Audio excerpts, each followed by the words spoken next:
সচিবালয় থেকে শুরু করে রাস্তার ধারে চায়ের আড্ডা সবখানে এই মুহূর্তে সবচেয়ে আলোচিত বিষয় সংস্কার এবং নির্বাচন। আগে সংস্কার, তারপর নির্বাচন, নাকি নির্বাচনের পরে হবে সংস্কার, নাকি চলবে সমান্তরালে? রাজনৈতিক দলগুলোকে পৌঁছাতে পারবে ঐকমত্যে? যদি না হয় রাজি, তবে কি হবে তার পরিণতি? নির্বাচনের পথ কি ক্রমাগত অনিশ্চয়তার দিকে এগিয়ে যাচ্ছে, নাকি জাতীয় ঐকমত্যের সংলাপে খুলবে জট? এমন নানান প্রশ্নের মীমাংসা জানতে আরটিভির বিশেষ আয়োজন সংস্কার ও নির্বাচন সংলাপ, পাওয়ার্ড বাই পূরবী জুয়েলার্স। দর্শক, একটি রাষ্ট্রকে এগিয়ে নেওয়ার ক্ষেত্রে সবচেয়ে বড় ভূমিকা রাখে রাজনৈতিক দল এবং আমলাতন্ত্র। রাজনৈতিক নেতারা সৎ, জনবান্ধব ও দায়িত্বশীল হলে এবং আমলারা সৎ, মেধাবী, সেবাবান্ধব ও চৌকস হলে একটি দেশ কল্যাণ রাষ্ট্র হয়ে উঠবার পথে অনেকখানি এগিয়ে যায়। আর রাজনীতিক কিংবা আমলারা যদি হয় পথভ্রষ্ট, নিয়তে যদি থাকে গলদ, যদি না থাকে জবাবদিহিতে, তবে সেই রাষ্ট্র কখনোই জনবান্ধব হয়ে উঠতে পারে না।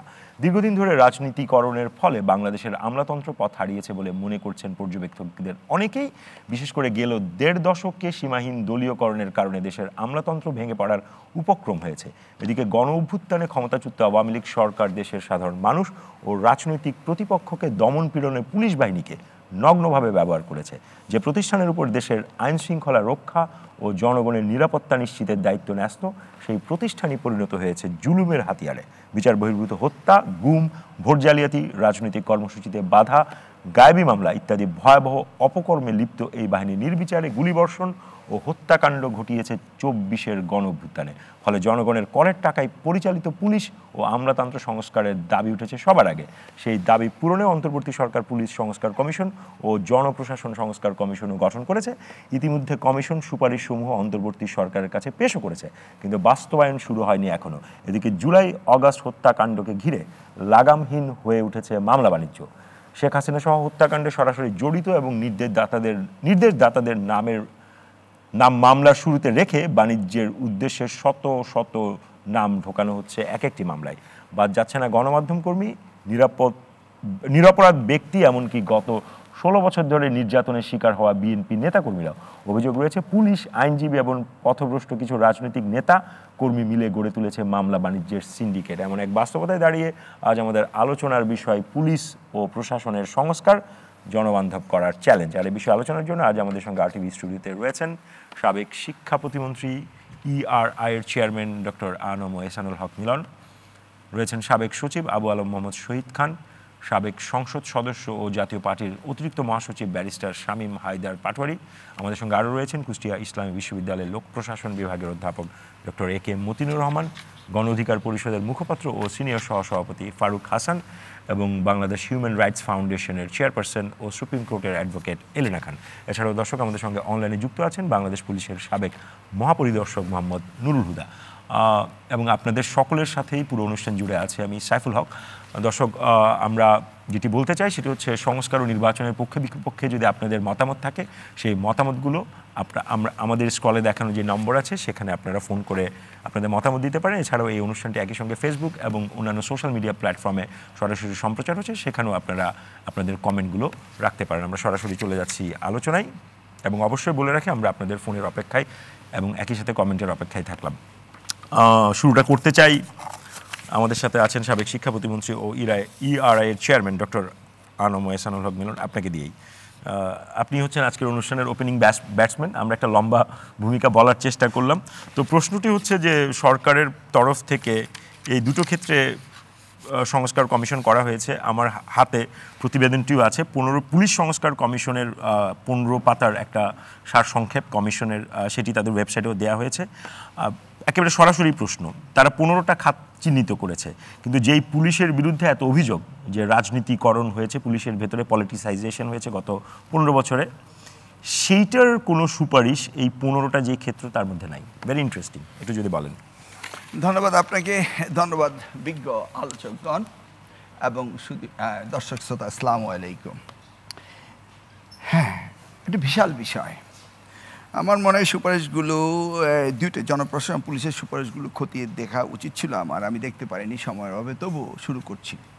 আসলে আজকে ডিবেটটা আমার কাছে হয়েছে রাজনীতিবিদ ভার্সেস আমলা প্লাস পুলিশ। এটি আমি দেখতে পাচ্ছি। এদেশের রাজনীতি কারা করছে, রাজনীতিবিদ, আমলা না পুলিশ? বা প্রশাসনে যারা রাজনীতিবিদরা মন্ত্রী হয় তখন মন্ত্রণালয়কে চালায়, সচিব না রাজনীতিবিদ?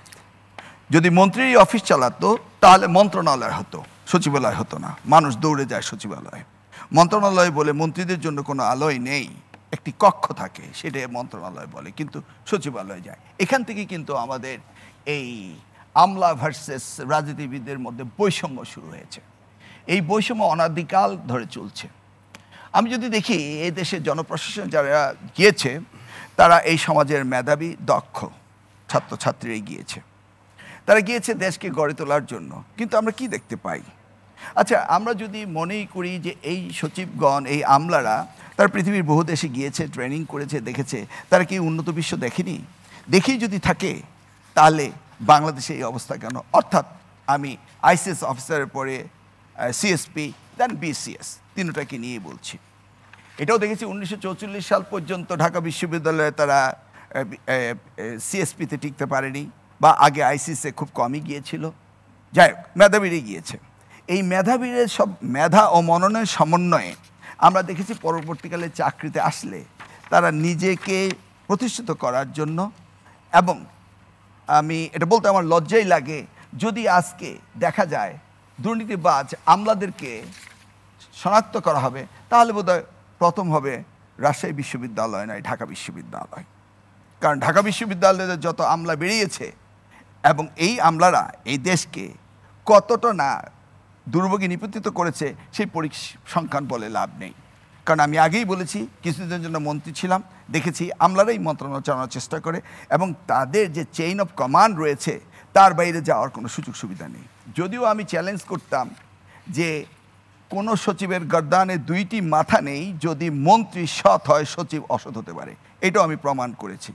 আমি যখন সৎ ছিলাম আমার সচিব অসৎ হতে পারেনি, এটাও সত্য। কিন্তু মূলত মন্ত্রণালয় চালায় সচিবগণ। আবার পুলিশের কথা দেখি, এই যে কয়েকটি নির্বাচন হলো, 2008, 2014, 2018, 2024 নির্বাচন, এই নির্বাচনগুলি আমলা এবং পুলিশ মিলে তারা এই দেশের এই অস্থিতিশীল পরিবেশ সৃষ্টি করেছে। এবং এই যে আত্মহতি, এই যে জেনোসাইড, এর পিছনে দায়ী কারা? এই বিগত 17টি বছর তারা দায়ী সরাসরি আবার অভিযোগ আপনাদের দিকে যাবে রাজনীতিবিদরাই। মানে আপনি তো আমি এটা আগেই বলেছি যে আমলারা রাজনীতিবিদদের নিয়ন্ত্রণ করে আসছে। আমি মন্ত্রণালয়ে ছিলাম, অতএব আমি জোর গলায় বলতে পারি বিষয়গুলো, এবং আমি একদম পয়েন্ট টু পয়েন্ট বলতে পারি কোথায় কোথায় আমলারা ইন্টারভেন করেন। এখন আসুন, পুলিশ প্রশাসন আমলা প্রশাসনকে ঠিক করতে হবে। সেই জন্য আমরা মডেল হিসাবে নিব হয় পাকিস্তান নয় ইন্ডিয়া। যদিও ইন্ডিয়ার আইসিএস তারা আমাদের চেয়ে অনেক শক্তিশালী, বা তাদের নির্বাচন কমিশনে টিএন সেনের মতো শক্তিশালী ব্যক্তিত্ব ছিল বলে সেখানকার আমলাতন্ত্র এখনও টিকে আছে। কিন্তু আমাদের দেশে আমলারা হলো রাজনীতি এবং আমলা, তারা দুইজনে মিলে এই কাজগুলো করছে। দেখুন, আমি যদি বলি এই 2024 যে নির্বাচনটি গেল, বা 2018 যে মধ্যরাত্রের নির্বাচন গেল, সেইখানকে ডিসি আর এসপি কি একত্র যোগ সাজসে কাজটি করেনি? কিন্তু আবার একজন ডিসিকে বললে উনি বলে বসবেন, ভাই পুলিশকে তো আমাদের থেকে বের করে দিয়েছেন, ওদের এসিআর তো আমরা লিখছি না। দেখছেন তো, তারা আমাদের কথা শুনে না। কিন্তু যখন তারা দুইজনে মিলে মধ্যরাত্রে ভোট করলো, এর কোনো জবাব দিতে হয়েছে? এবং সচিব এবং পুলিশ এমনভাবে তারা নিয়ন্ত্রণ করে যে তারা উভয় পরিপূরক হিসাবে কাজ করে, এবং তৃতীয় পক্ষ অর্থাৎ রাজনীতিবিদরা জেল খেটেছে। আপনি দেখান তো কয়জন আমলা এই পর্যন্ত কারাগারে গিয়েছে এই পর্যন্ত? আর যারা এই বর্তমান প্রশাসন, জনপ্রশাসন, যারা বিগত সরকারকে এতদিন টিকিয়েছিল, তারা এখনও প্রশাসনে রয়েছে। তারা এখন এই সরকার উপদেষ্টাদেরকে তারাই চালিত করছে, তারাই তাড়িত করছে। এবং আমি তো দেখছি, বসে বসে দেখছি যে আপনি একদম এসি ল্যান্ড হতে শুরু করে ডিসি, যারা জেলা পর্যায়ে উপজেলা পর্যায়ে নিয়ন্ত্রণ করে, তারা এখন এই সরকারকে চালিত করছে। রাজনীতিবিদদেরকে দূরে সরিয়ে রাখছে তারা, এবং তারা এমন নিয়ন্ত্রক হয়েছে তাদের সুবিধা মতোই কাজ করছে।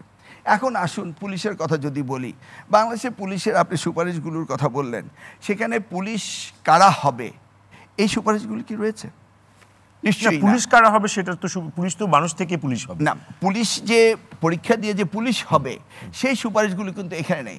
আপনি যদি এখন আমেরিকার সাথে তুলনা করেন তাহলে দেখবেন হাই স্কুল গ্র্যাজুয়েশনের পরে আপনি পুলিশে যেতে পারবেন, আর এখানে পুলিশ কনস্টেবল বানানো হচ্ছে। কনস্টেবল দরকার কি? আপনি এসপি হওয়ার পরে একটি মাত্র পরীক্ষা হয় তাদের বোধহয় জব পার্মানেন্ট হওয়ার জন্য, এরপরে বোধহয় আরেকটি পরীক্ষা হয় কয়েক মাস পরেই, বিফোর অ্যাডিশনাল এসপি প্রমোশন পাওয়ার আগে। সেই সময় 3টি সাবজেক্টের পরীক্ষা, দ্যাটস ইট। এরপর আর কোনো পরীক্ষা নেই। তো তাদেরকে যে উন্নত মানের পুলিশ বানানোর জন্য তাদের যে পরীক্ষাগুলো দরকার সেগুলি তো নাই। এখানে নুরুল হুদা সাহেব রয়েছেন, ওনাকে আমরা খুব ভালোভাবে চিনি, ওনার অনেক স্মৃতিচারণ রয়েছে আমাদের সাথে, আজকে এখানে উপস্থিত থাকলে আমরা সেগুলি বলতে পারতাম। না, আমি একটু আপনার জন্য বলি, সংস্কার কমিশনের একটা সুপারিশে নিয়োগের ব্যাপারে একটা কথা বলা হয়েছে, আমি একটু যদি পড়ে শুনি। বর্তমান সহকারী পুলিশ সুপার নিয়োগের ক্ষেত্রে যে ধরনের শারীরিক ও মানসিক যোগ্যতার প্রয়োজন তা উপেক্ষিত হচ্ছে। শারীরিক এবং মানসিক যোগ্যতার যেই শর্ত সেটা উপেক্ষিত হচ্ছে। এই জন্য বর্তমান বিসিএস পরীক্ষায় পুলিশ ক্যাডার নিয়োগের জন্য আলাদাভাবে শারীরিক যোগ্যতা এবং অ্যাপটিটিউড টেস্টের কথা। হ্যাঁ, ঠিক আছে, যেটা আপনি বলছেন সেটা হওয়া উচিত, কিন্তু আমি তো মনে করি উন্নত বিশ্বের মতো পুলিশ অফিসার হিসেবে জয়েন করবে after passing the high school graduation, তারপর তারা ট্রেনিংয়ের মধ্যে দিয়ে তার ব্যাচেলর ডিগ্রি হবে, মাস্টার ডিগ্রি হবে, এর মাঝে তারা 12 বছর পরে রিটায়ারমেন্টে যেতে পারে, দেন তারা অন্য প্রফেশনে যেতে পারে। এই সুবিধাগুলি কি পুলিশে দেওয়া হয়েছে? দেওয়া হয়নি। আপনার ওপেনিং স্লট কিন্তু শেষ। ও, আপনার ওপেনিং স্লট শেষ, আমি একদম কাটায় কাটায় থামিয়ে দিলাম। আমি এবারে যেতে চাই, আমাদের সঙ্গে অনলাইনে যুক্ত আছেন পুলিশের সাবেক মহাপরিদর্শক জনাব নুরুল হুদা। আপনি নিশ্চয়ই আমাকে শুনতে পাচ্ছেন। বর্তমান আইজিপি একটি কথা বলেছেন, সেটি হচ্ছে পুলিশ সংস্কার কমিশনের যে সুপারিশ সেটা নিয়ে উনি আশাবাদী এবং পুলিশ বাহিনীকে সরাসরি নির্বাহী বিভাগের অধীনে না রেখে একটি স্বাধীন কমিশনের মাধ্যমে পরিচালিত হোক, এটা হচ্ছে ওনাদের চাওয়া। এখন প্রশ্নটি হচ্ছে এটার কোনো বুমেরাং ইফেক্ট হতে পারে কিনা। পুলিশ এমনি জনমনে একটা অস্বস্তি আছে, অনাস্থা আছে, এবং আপনি যদি দেখেন যে পুলিশের উপর এত কিছুর পরও কিন্তু জন আস্থাটা ফিরে আসছে না। তো এরকম স্বাধীন কমিশন করলে আবার এটা বুমেরাং ইফেক্ট হবে কিনা? না, আমি তো মনে করি না স্বাধীন কমিশন হওয়ার প্রয়োজন আছে। আসলে আমরা একটা পেশাগতভাবে দক্ষ এবং ইম্পার্শিয়াল বাই দি ল এরকম একটা পুলিশ ফোর্স আমরা চাই না, এবং চাই না বলেই যে দেখবেন যে এই আজকেই দেখলাম, বোধহয় কিছুক্ষণ আগে দেখে থাকি ঠিক মতো, যে বর্তমান আইজি বলছে যে তিনি অত্যন্ত হতাশ যে এই পুলিশ সংস্কার কমিশন তারা যে জিনিসগুলো চায় সে সম্বন্ধে কিছু বলেনি। আমিও দেখলাম তারা যে এই সুপারিশগুলো দিয়েছে, এটা দেওয়ার জন্য এই 3 মাস 4 মাস সময় লাগে না, এটা আমি 3 দিনে করে দিতে পারি। You give me a good stenographer, I will do it in 3 days। তো মেন জিনিসগুলোর মধ্যে তারা হিট করে না। যে পলিটিক্যাল গভর্নমেন্টের আমাদের যে 1861-এর পুলিশ অ্যাক্ট আছে, সেখানে বলা হচ্ছে সুপারিনটেন্ডেন্টস থাকবে, কিন্তু এইটার কোনো বাজ বিচার নাই, সীমা নাই। তো এইটা তো চলবে না, ওইটা আপনাকে আইনটা চেঞ্জ করতে হবে। তো এই সারপ্রাইজিংলি এই সংস্কার কমিশন তারা বলে যে এই সমস্ত জিনিসে আমরা আরো পরীক্ষা নিরীক্ষা দরকার। তো আরো পরীক্ষা নিরীক্ষায় যদি দরকার, তো তাহলে এই কমিশন হয়েছে কি জন্যে? 3 মাস 4 মাস সময় ধরে কাজ করেছে। তো সেইটা বলছি যে এনাদের উদ্দেশ্য ভালো ছিল না এবং এনারা যথেষ্ট ইন্টারেস্ট নিয়ে কাজ করেননি সেই জন্যে। আর যদি রাজনৈতিক সদিচ্ছা না থাকে তাহলে কিছুতেই পুলিশ বাহিনী কাজ করতে পারবে না, এবং সেই জন্য এটাকে বেঁধে দিতে হবে। আপনার 1861-এর পুলিশে ওইটা বলা আছে, দ্য গভর্নমেন্ট এক্সারসাইজেস দ্য সুপারিনটেন্ডেন্টস। তো এইটা কি সেটা বলতে হবে। যখন করা হয়েছিল তখনকার অবস্থা বোঝেন, এটা 1861 আর এখন তো না, এটা বোঝাই যায় আইন বদলানোর দরকার আছে। তা পুলিশ বাহিনী নিজেই যখন তারা স্বাধীনভাবে কাজ করতে চাচ্ছে নিয়ম মোতাবেক, স্বাধীনভাবে ঠিক না, তারা নিয়ম মোতাবেক কাজ করতে চাচ্ছে, তো সেখানে এইটাই মজা যে এই যে 24-এর যে গণ অভ্যুত্থান হলো, সেখানে যদি আপনি যেটা ফিল্মের ভাষায় আজকাল বলে যে the best actor for a negative role, আমি বলি যে ভিলেন, তো ভিলেন যদি ধরেন তাহলে তো পুলিশই হচ্ছে সবচেয়ে বড় ভিলেন। তো সেই ভিলেনরাই যখন নিজেরা ভালো হতে চাচ্ছে, তখন কিন্তু বলা হচ্ছে যে না, এটা দেখা যাবে, পরে দেখা যাবে। তার মানে আপনি টাইম বাই করছেন, আপনি এটা চানই না। তা না হলে দেখেন এই যতগুলো কমিশন আছে তার মধ্যে অন্যদের সব সুপারিশগুলো গেছে, ও পুলিশেরটা নাই, এটা কোনো হিসাবের মধ্যেই নাই আর কি। তো এখানেই বোঝা যায় যে আপনার ডিরেকশনসটা কি, আপনি আসলে চান কি না।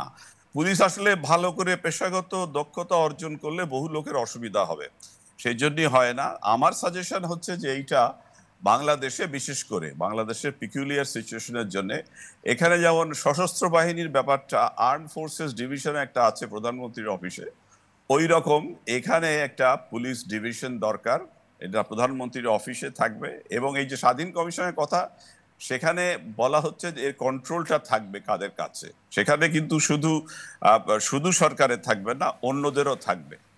তো এখন নিয়ম কানুন যেভাবে চলা উচিত আমরা নিয়ম কানুন মোতাবেক চলি না, সমস্যাটা হচ্ছে সেইখানে। আর এইটার থেকে কন্ট্রোলটা রাজনীতিবিদরা উঠাতে চান না। উনি কোন ও থানার ওসি কে হবে, কোন জেলার এসপি কে হবে, এগুলো যে ওনারা ডিসাইড করেন। আর ইলেকশনের কথা যেটা এসআরুল হক সাহেব বললেন, সেটা তো বলতেই হয় যে আমাদের এখানে সরকারি কর্মচারীরা তারা কিন্তু আর পাবলিক সার্ভেন্ট থাকে নাই, তারা ডোমেস্টিক সার্ভেন্ট হয়ে গেছে, বাড়ির চাকরের মতো হয়ে গেছে। তো বাড়ির চাকরের কাছ থেকে তো আর ভালো কিছু আশা করা যায় না, তো সেই জন্যই এটা হয়েছে। তো এই চাকর বৃত্তির থেকে আপনাকে যদি আপনাকে রিপাবলিকের রিপ্রেজেন্টেটিভ হইতে হয়, আমি মনে করি, আমার ব্যক্তিগত ধারণা একটা আছে যে আমি নির্বাচিত প্রতিনিধি না হতে পারি, কিন্তু আমি এই রিপাবলিকের আমি মনোনীত প্রতিনিধি। আমি রাস্তা থেকে উঠে আসিনি, আমি একটা সিলেকশন বডির থ্রু দিয়ে আসছি, কনস্টিটিউশনাল বডির মাধ্যমে আমার প্রশিক্ষণ হয়েছে, এবং আমি আন্ডার দি ল। তো আমাকে আন্ডার দি ল যদি আপনি কাজ করতে না দেন, তাহলে দোষটা আপনার কাছেই। আর যখন আপনি আপনার উদ্দেশ্য বলেন যে আমাকে ক্ষমতায় রাখতে হবে, যা খুশি তাই করো, তখন তো আর বাঁধ ভাঙা হয়ে গেল, কেউ তো আর কাউকে ঠিক রাখা যাবে না। তো সেই জন্য এই ঠিক রাখা যায় নাই। তো এই যে ড্যামেজ হয়েছে, এই ড্যামেজ সারতে বহু বহু সময় লাগবে। আর একটা কথা বলতে চাই, এখানে বাংলাদেশে একটা টক্সিক পোলারাইজেশন আছে। এই যে বিষাক্ত বিভাজন যেটা হয়েছে, আমি হয় আওয়ামী লীগের লোক, নাহলে বিএনপির লোক। আমি যখন আইজি হতে গিয়ে যাচ্ছি, তখন এরা ধরে বসলো কোথায় আমার মামা মুসলিম লীগের মন্ত্রী ছিলেন পাকিস্তান আমলে, তো এই লোক তো তাহলে বোধহয় বিএনপির লোক বা মুসলিম লীগের লোক। তো এখন এটা তো কিছুতেই বোঝানো যাচ্ছে না যে আমি সারা পাকিস্তানের নির্বাচনী পরীক্ষা দিয়ে তদানীন্তন পুলিশ সার্ভিস অফ পাকিস্তানে এসেছিলাম। শেখ হাসিনা তো আর আমাকে অ্যাপয়েন্টমেন্ট দেয় নাই, খালেদা জিয়াও দেয় নাই। তো এই যে প্রজাতন্ত্রের কর্মচারী বলতে যে কথাটা বলা হয় আর কর্মচারী, সেটা কোনো বায়বীয় ধারণা না, it's not an abstract composition. জি, আপনার কাছে আমি আবারও আসবো, আপনি আমাদের সঙ্গে যুক্ত থাকুন, আমি একটু পরে আপনার কাছে ফিরবো। এবারে যেতে চাই মানবাধিকার কর্মী এবং সুপ্রিম কোর্টের আইনজীবী অ্যাডভোকেট এলিনা খান আপনার কাছে। আপা, আপনি 5ই আগস্টের পরবর্তী প্রায় 8 মাস আমরা পার করে ফেলেছি, এর মধ্যে আপনি পুলিশের মধ্যে কোনো পরিবর্তন দেখেছেন কিনা? ধন্যবাদ। আমি পুলিশের পরিবর্তন দেখেছি কিনা সেটা যদি বলতে, পুলিশ নিজেই তো ভয়ের মধ্যে আছে, অবস্থান করছে। পরিবর্তন এটা দেখেছি। আগে পুলিশকে আপনি অতটা ভীত দেখেন নাই? মানে ভীত দেখি নাই, কারণ হচ্ছে তারা ভীত ছিল না, তাদের জন্য আমরা ভীত ছিলাম। আর হচ্ছে এখন তারা হচ্ছে ভীত হয়েছে যে তাদের যে কর্মকাণ্ড আছে, সে কর্মকাণ্ডের জন্য এখন কে জবাবদিহিতার মধ্যে আসবে, কে যাবে না, কি করবে, তারপর মানে অনেকগুলো বিষয় তাদের সামনে এসে গেছে। এটা যেমন একটা দিক আছে। একই সঙ্গে তাদেরকে আমি দোষ এইভাবে দিই না, কারণ তাদের পলিটিসাইজ করা হয়েছে রাজনৈতিক দল, মানে দল বলতে আমাদের গভর্নমেন্ট যে 15 বছর ধরে শাসন করছে, তারা তাদেরকে পুরাটাই করে ফেলেছে তাদের হাতিয়ার হিসাবে। এখন সেই হাতিয়ার হিসেবে করতে যায় তারা, অনেকে ইচ্ছা সত্ত্বেও হোক আর অনিচ্ছা সত্ত্বেও হোক, সে কাজগুলো তারা করেছে। এবং কোনো সময় বড় বড় অফিসার যারা আছে, মানে আমি বলবো আইজি লেভেল বলেন, তার নিচে লেভেল বলেন, যাদের দ্বারা নিয়ন্ত্রিত, তাদের দ্বারা তারা এই কাজগুলো করেছে। করার ফলে তার কিন্তু একটা ভুক্তভোগী হয়েছে অনেকে। আর এর ফলে যে জিনিসটা হয়েছে যে আমরা যখন আগে পুলিশকে যেটা দেখেছি, আমি বলবো না যে পুলিশ বান্ধব আমরা পেয়েছি, মানে আমরা পুলিশ বান্ধব একটা যে না, জনবান্ধব পুলিশ আমরা পাই নাই কখনো। এখন আপনি যেটা বিষয় নিয়ে এখানে এসছেন, সেই বিষয়ে রাজনীতির বিষয়ে পুলিশ সংস্কারের যে কমিশন যেটা গঠন হয়েছে, আমি মনে করি যে যারা করেছেন এটা, তাদের শুধু নিজেদের মতো করে বসে টেবিল মানে বসে এইটা না করে যদি একটা সেমিনার বা মানে করে সেই জায়গাগুলোতে যারা এই বিষয় নিয়ে এক্সপার্ট কাজ করছে, তাদের ভিতর থেকে যদি এটা উঠায় নিয়ে আসতো, তাহলে আমার মনে হয় মূল্যবান অনেকগুলো জিনিস পাওয়া যেত। যেমন ধরেন, তারা তো আপনার পুলিশ সংস্কার কমিশন তো আপনার মেল অ্যাড্রেস সার্কুলেট করছে, মানুষকে মতামত দিতে বলেছে। মেল সবাই সব সময় দেখে না, বা মেল সব সময় প্রত্যেকে কাজে খুব ব্যস্ত থাকে। আপনি মেলের কথা বলছেন, আমি আসার আগে হয়তো পুলিশ সংস্কারের এই বিষয়টা আমি হয়তো অতভাবে দেখতে পাইনি। আবার যখন আপনি মেলের কথা বলছেন, আমি তো আমার কাজের জন্য ব্যস্ত আছি, সকাল থেকে আমি কোর্টে আছি, কোর্ট করব নাকি আমি মেল বসে পুলিশেরটা দেখব। আমি শুধু বলতে চাচ্ছি যে এখানে যে জিনিসটা দরকার পুলিশের যদি ব্যাপকভাবে আমরা সংস্কার দেখতে চাই, তাহলে আমি অলরেডি পুলিশের অধ্যাদেশ বলে একটা আজ থেকে অনেক আগে এটা তৈরি হয়ে আছে। পুলিশের অধ্যাদেশ কিন্তু তৈরি হয়েছে এবং সেই সময় কিন্তু বিদেশে ডেনমার্কের অথবা কোনো একটা মানে ইয়ে থেকে বাইরের রাষ্ট্র থেকে এটা কিন্তু করা হয়েছিল সেমিনার, এটা আগারগা ইয়েতে, এবং সেখানে কিন্তু অলরেডি প্রেজেন্ট করা হয়েছিল। যে প্রেজেন্টেশনের ভিতরে অনেকগুলো সুপারিশ মালা ছিল যে কিভাবে পুলিশকে নিয়োগ দেওয়া হবে, কিভাবে পুলিশকে ট্রেনিং দেওয়া হবে, যেটা কিছুক্ষণ আগে আমাদের শিক্ষামন্ত্রী আগে ছিলেন, উনি বলেছেন যে এইভাবে যাওয়া উচিত। আসলে পুলিশের ঢোকার রাস্তাটা একটা দিক হওয়া উচিত, যেখান থেকে ঢুকবে সেখান থেকে তারা তাদের ট্রেনিংয়ের মাধ্যমে তারা আইজি পর্যন্ত যায়। তো সেই জায়গা যদি যেতে পারে তাহলে তাদের মধ্যে যে একটা প্রতিযোগিতা ভালো হওয়ার, মন মানসিকতা তৈরি করা এবং ট্রেনিংয়ের মাধ্যম দিয়ে তারা উপরে ওঠার যে একটা বেস থাকবে, সেই জায়গা থেকে আমরা কিন্তু নাই। আরেকটা জিনিস হচ্ছে ক্যাডার, বিসিএস ক্যাডার আর মাঝখানে নিচের দিকে যারা ওসি লেভেল হয় নর্মাল, তাদের কিন্তু একটা দ্বন্দ্ব আছে। এই দ্বন্দ্ব যদি নিরসন না করা যায় তাহলে আমরা ভালো পুলিশ পাবো না। কারণ যারা বিসিএস ক্যাডার তাদের একটা অন্যরকম একটা ভাব যে আমরা বিসিএস দিয়ে এসেছি, উপরের লেভেলে আমরা কন্ট্রোল করছি, সুপারভাইজ করছি, মনিটরিং করছি, বাট ওসি মনে করে আমি আর প্রমোশন পাবো না, যা নেওয়ার এখান থেকে নিয়ে ফেলি। এই যে মেন্টালিটি, এই মেন্টালিটি যদি আমরা ভাঙতে না পারি, এই জায়গা থেকে যদি আমরা বেরিয়ে না আসতে পারি, তাহলে এই সুপারিশমালা করা না করা একই জিনিস।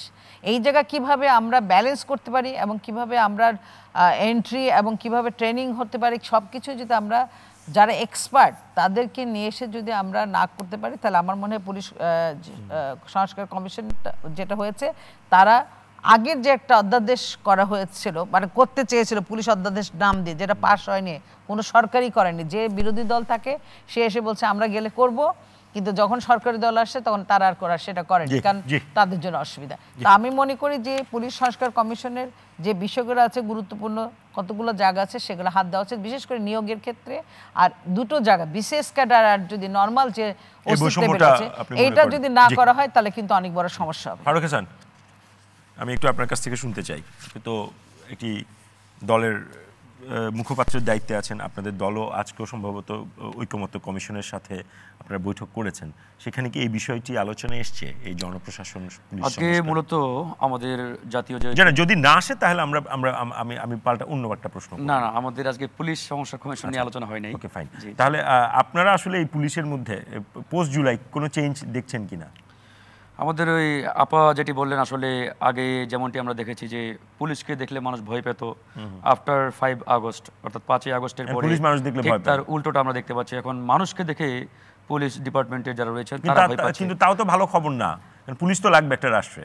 হ্যাঁ, এখন সে জায়গায় আসি। এখন দেখেন, ইতিমধ্যে সরকার বেশ কয়েকটি কমিশন গঠন করেছেন এবং এই কমিশনের রিপোর্টও অলরেডি সরকারের কাছে তারা উত্থাপন করেছেন বা উপস্থাপন করেছেন।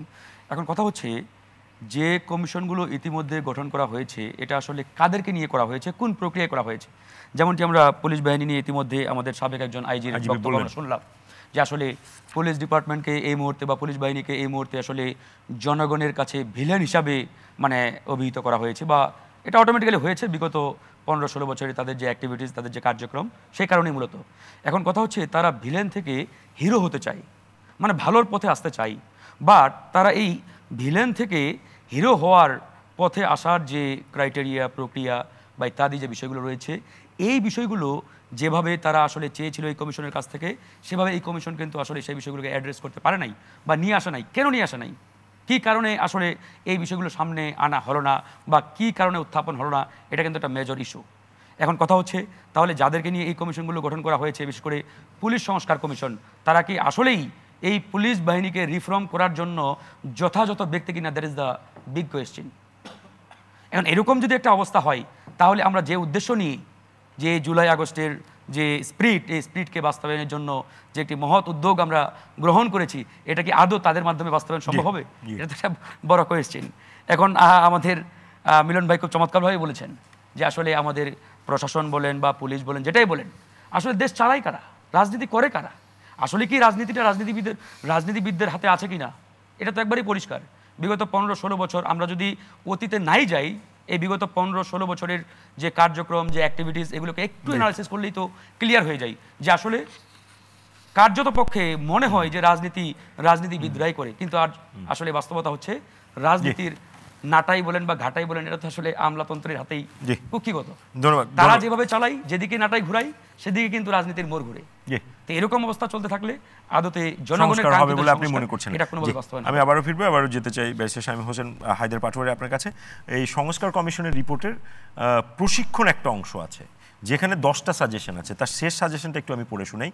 প্রত্যেক পুলিশ সদস্য জনগণের সেবক এবং বন্ধু, এই মনোভাব প্রশিক্ষণের মাধ্যমে তাদের মধ্যে জাগ্রত করতে হবে। এটা কি আসলে রিয়েলিস্টিক কিছু? আপনি মানুষকে প্রশিক্ষণ দিলেন, এগুলো 53 বছর, তাহলে আমরা কি করলাম? আমি তো 6 বছর সংসদে আমি ছিলাম, পড়ছি রিপোর্টটা আর কি। পুলিশের সাথে কাজ করার অভিজ্ঞতা হয়েছে। দেখুন, পুলিশ জনগণের বন্ধুই ছিল, তবে ওখানে আওয়ামী লীগ শব্দটা ছিল আর কি। আওয়ামী লীগ বাইরে বাকিদের বন্ধু ছিল না। এটার জন্য পুলিশ দায়ী না। আমি আমার এই 6 বছরের লাইফে অসংখ্য দক্ষ পুলিশ অফিসার দেখেছি, তারা খুবই উচ্চশিক্ষিত, খুবই স্মার্ট, সততার ঘাটতি দেখতে পেয়েছি। কারণ এত বেশি অ্যাবান্ডন পাওয়ার দেওয়া ছিল যে তুমি বিরোধী দলকে ঠান্ডা রাখো, তোমার জেলা, তোমার থানায় তুমি যা ইচ্ছা তাই করতে পারবে, এবং একটা দুর্নীতির লেয়ার হয়ে গিয়েছিল। কনস্টেবল নিয়োগে 10 লক্ষ টাকা রেট ছিল, এবং প্রতি জেলায় কনস্টেবল নিয়োগে ভাগাভাগি হয়ে যেত, যে 100টা হবে এমপিদের সুপারিশে, প্রথম দিকে এমপিদের সুপারিশে 50, আইজি সাহেব এই সেই মন্ত্রী মিলে একটা ভাগাভাগি হয়ে যেত। হিউজ ইনকাম সোর্স ছিল 15, 16, 17 সাল পর্যন্ত। 20 সালের পরে এটা একদম বন্ধ করে দেওয়া হচ্ছে, সেখানে আর এমপিদের কোনো সুপারিশ শোনা হতো না, 2-1টা ছাড়া। দেন আপনি যখন ওসি হবেন, একটা আইজি সাহেব বললেন যে এমপিদের সুপারিশে ওসি হতে, এটা ঠিক না। হাতে গোনা 10 থেকে 20টা পাওয়ারফুল এমপি তার এলাকায় তার পছন্দের ওসি নিতে পারতেন, খুব পাওয়ারফুল এমপি যারা। বাকিরা সবাই ওসি ঢাকা থেকেই হতো, এক সেন্ট্রালাইজ জায়গা থেকে হতো, সেন্ট্রালাইজ একটা ডেস্ক থেকে হতো। 2, ওই ওসি সাহেবকে 50 লক্ষ টাকা ঘুষ দিতে হতো ওসি হওয়ার জন্য। সে ওসি হয়েছে, তার পোস্টিংয়ের জন্য 50 লক্ষ টাকা। তার ওসি ওখানে কোনো তেলের খরচ নাই, তার গাড়ি হচ্ছে ইনসাফিসিয়েন্ট, তাকে দিন শেষে গাড়ি জুটাই নিতে হয়, টেম্পো ধরে ধরে করে। আমার এলাকায় যখন প্রথম এমপি হলাম, এই টেম্পোওয়ালারা আসলো যে স্যার ভাই আমাদের বিকালবেলা সন্ধ্যাবেলা টেম্পো 8-10টা নিয়ে যায় পুলিশ। আমি নিজের অর্থে 4টা গাড়ি কিনে দিয়েছিলাম পুলিশকে, নিজের অর্থে। এখন আমার নামটা কেটে দিয়েছে, দিয়ে ওখানে ওটা কেটে কী লিখেছে সেটা কোনো বিষয় না। ওই সমস্যার সমাধান নাই, কাগজ নাই, কলম নাই। হাজতে যে লোকটা থাকবে তার খাওয়ার বিল কত? খুব কম। থাকার ব্যবস্থা কি আছে? বাবুর্চি আছে? এগুলো নাই। নাও তারপরে উনি এই টাকাটা কীভাবে কালেক্ট করবে? এই যে পলিটিক্যাল মামলায় জামাত বিএনপি যারা ছিল এদের বাড়ি বাড়ি গিয়ে কালেকশন করা হতো, ইয়াবা ব্যবসায়ীদের কাছ থেকে কালেকশন করা হতো, আর যত অকাম কুকাম আছে সব। আর এক একটা জেলায় যে পুলিশের প্রোগ্রাম হতো, সেখানে নাচ গান, আতশবাজি, স্টেজ, এ টাকা কোত্থেকে আসতো? নাও ফান্ডামেন্টাল কোশ্চেন হলো, যেটা আমাদের আইজি সাহেব বললেন, আমি তার সাথে একমত না। পুলিশ কেন স্বাধীন হবে? পুলিশ স্বাধীন হবে, স্বাধীন হয়ে সে মানুষকে মারবে না, চাঁদাবাজি করবে, এর কোনো গ্যারান্টি আছে? বাংলাদেশ পৃথিবীর মধ্যে সবচেয়ে দুর্নীতিগ্রস্ত দেশ। ওদিন থেকেও সে কিন্তু সেই কাজটা করেছে। এটা আপনার লজিক না যে সে স্বাধীন হলে। ওদিন থেকে হয়েছে বিকজ তাকে পলিটিক্যাল ইউজ করা হয়েছে। কিন্তু স্বাধীন থাকবে সে কোন ক্ষেত্রে? একটা কমিশন থাকবে, যে কমিশন মনিটর করবে যেন পুলিশ এক্সেসিভ ক্ষমতা এক্সারসাইজ না করে, আবার পুলিশের সাথে যেন পলিটিক্যাল কি অন্যায় না করে। ওই কমিশনটা স্বাধীন হতে হবে যাতে মন্ত্রী বা এমপিরা বা প্রধানমন্ত্রী সৎ থাকার কারণে, নন পলিটিক্যাল থাকার কারণে কোনো পুলিশ কর্মকর্তাকে টর্চার না করে, ট্রান্সফার না করে। এই জন্য দরকার। ধন্যবাদ। আমি আবারও ফিরবো, এবারে একটু যেতে চাই সাবেক সচিব আবু আলম মোহাম্মদ শহীদ খান আপনার কাছে। এই স্বাধীন পুলিশ কমিশনের কথা কিন্তু বর্তমান আইজিও বলছেন, এবং সুপারিশও সেটি আছে। আমরা তো স্বাধীন কমিশন অনেকগুলোই দেখেছি, দুর্নীতি দমন কমিশন স্বাধীন, নির্বাচন কমিশন স্বাধীন। তা আমাদের টেক হোমটা কি? বেসিক প্রবলেম হলো যে আপনি স্বাধীনতার নামে পরাধীন কমিশন পাবেন আর কি। এটার সংস্কারটা সম্ভব না। না, এটা সংস্কার সম্ভব, যে আপনি স্বাধীন করতে চান। এটা হলো আপনি সংস্কার নিয়ে যাই আলোচনা করেন, এবং আমরা যতই কথা বলি, রাজনীতিবিদরা বলুক, প্রজাতন্ত্রের কর্মচারীরা বলুক, প্রাক্তন কর্মচারীরা বলুক, যাই বলুক, আপনার মনন ঠিক না হলে তো কিছুই ঠিক হবে না। আপনার মন চেঞ্জ করতে হবে আগে। ওই যে পুলিশ জনগণের বন্ধু, এটা তো আমি 1980 সাল থেকে শুনে আসছি। এখন জনবান্ধব পুলিশ, একই তো কথা। তখন থেকে পুলিশ জনগণের বন্ধু হওয়ার চেষ্টা করছে, বন্ধু হতে পারেনি। বন্ধু হওয়ার রেজাল্ট কি? আপনি বাংলাদেশের 80% পুলিশ স্টেশনে আগুন লাগছে, অস্ত্র লুট হয়েছে, পুলিশকে হত্যা করা হয়েছে এই 5ই আগস্টের এই অভ্যুত্থানের সময়। তো এইটা হলো বন্ধু হওয়ার লক্ষণ। তাহলে পুলিশ বন্ধু হতে পারেনি। এই কারণে মানুষের ক্ষোভ ক্রোধের বহিঃপ্রকাশ ঘটছে, এবং তার ভিতরে যোগ দিচ্ছে আপনার দুষ্কৃতিকারীরা, যাদের অস্ত্র প্রয়োজন, যারা তাদের থানায় মামলা আছে, মামলার কাগজপত্র পুরাতে হবে। তো জনগণের এই সব আন্দোলনের মধ্যে অনেক সময় দুষ্কৃতিকারীরা তাদের উদ্দেশ্য সাধন করে এবং এটা করেছে। তা এখানে আপনার বেসিক যে জায়গাটা হলো যে আপনার মনটা পরিবর্তন করবেন কিনা, সেটা রাজনীতিবিদ বলেন, সেটা প্রজাতন্ত্রের কর্মচারী বলেন, পুলিশ বলেন। আরেকটা বেসিক জায়গা হলো যে আপনি independent police service, independent judiciary, independent civil service চান কিনা। মানে চান কিনা এই জন্য বলছে যে এগুলো তো ইন্ডিপেন্ডেন্ট, না এটা তো ইন্ডিপেন্ডেন্ট হওয়ার কথা, এই জন্যই তো এটার জন্ম হয়েছে। রাষ্ট্রবিজ্ঞানীরা যদি দেখে বা সোশিওলজিস্টরা দেখতে পারে, যে কেউ দেখতে পারে এটা। তাই এই প্রতিষ্ঠানগুলোর জন্ম কেন? জন্ম হয়েছে যে তারা ইন্ডিপেন্ডেন্টলি কাজ করবে, মানে আইন অনুসারে, সংবিধান অনুসারে তাদের দায়িত্ব পালন করবে। রাজনীতিবিদরা তাদেরকে পরিচালিত করবেন, তাদেরকে পলিসি দিবেন, সব কিছু করবেন, কিন্তু ডাইরেক্টলি ওই যে চাকর বাকর বানিয়ে দেওয়া, এই যে চাকর বাকর বানিয়ে দেওয়া বা চাকর বাকর হয়ে যাওয়া, এই জায়গায় তো সবচেয়ে সমস্যা। সুতরাং আপনি সংস্কারের রিপোর্ট অনেক ভালো ভালো জিনিস আছে, এটার মধ্যে অনেক কথা আছে, অনেক সুন্দর সুন্দর কথা, সাজানো গুছানো। এখন হয়তো পুলিশের কোনোটা পছন্দ হতে পারে, মানে সার্ভিস হিসেবে তাদের পছন্দ নাও হতে পারে।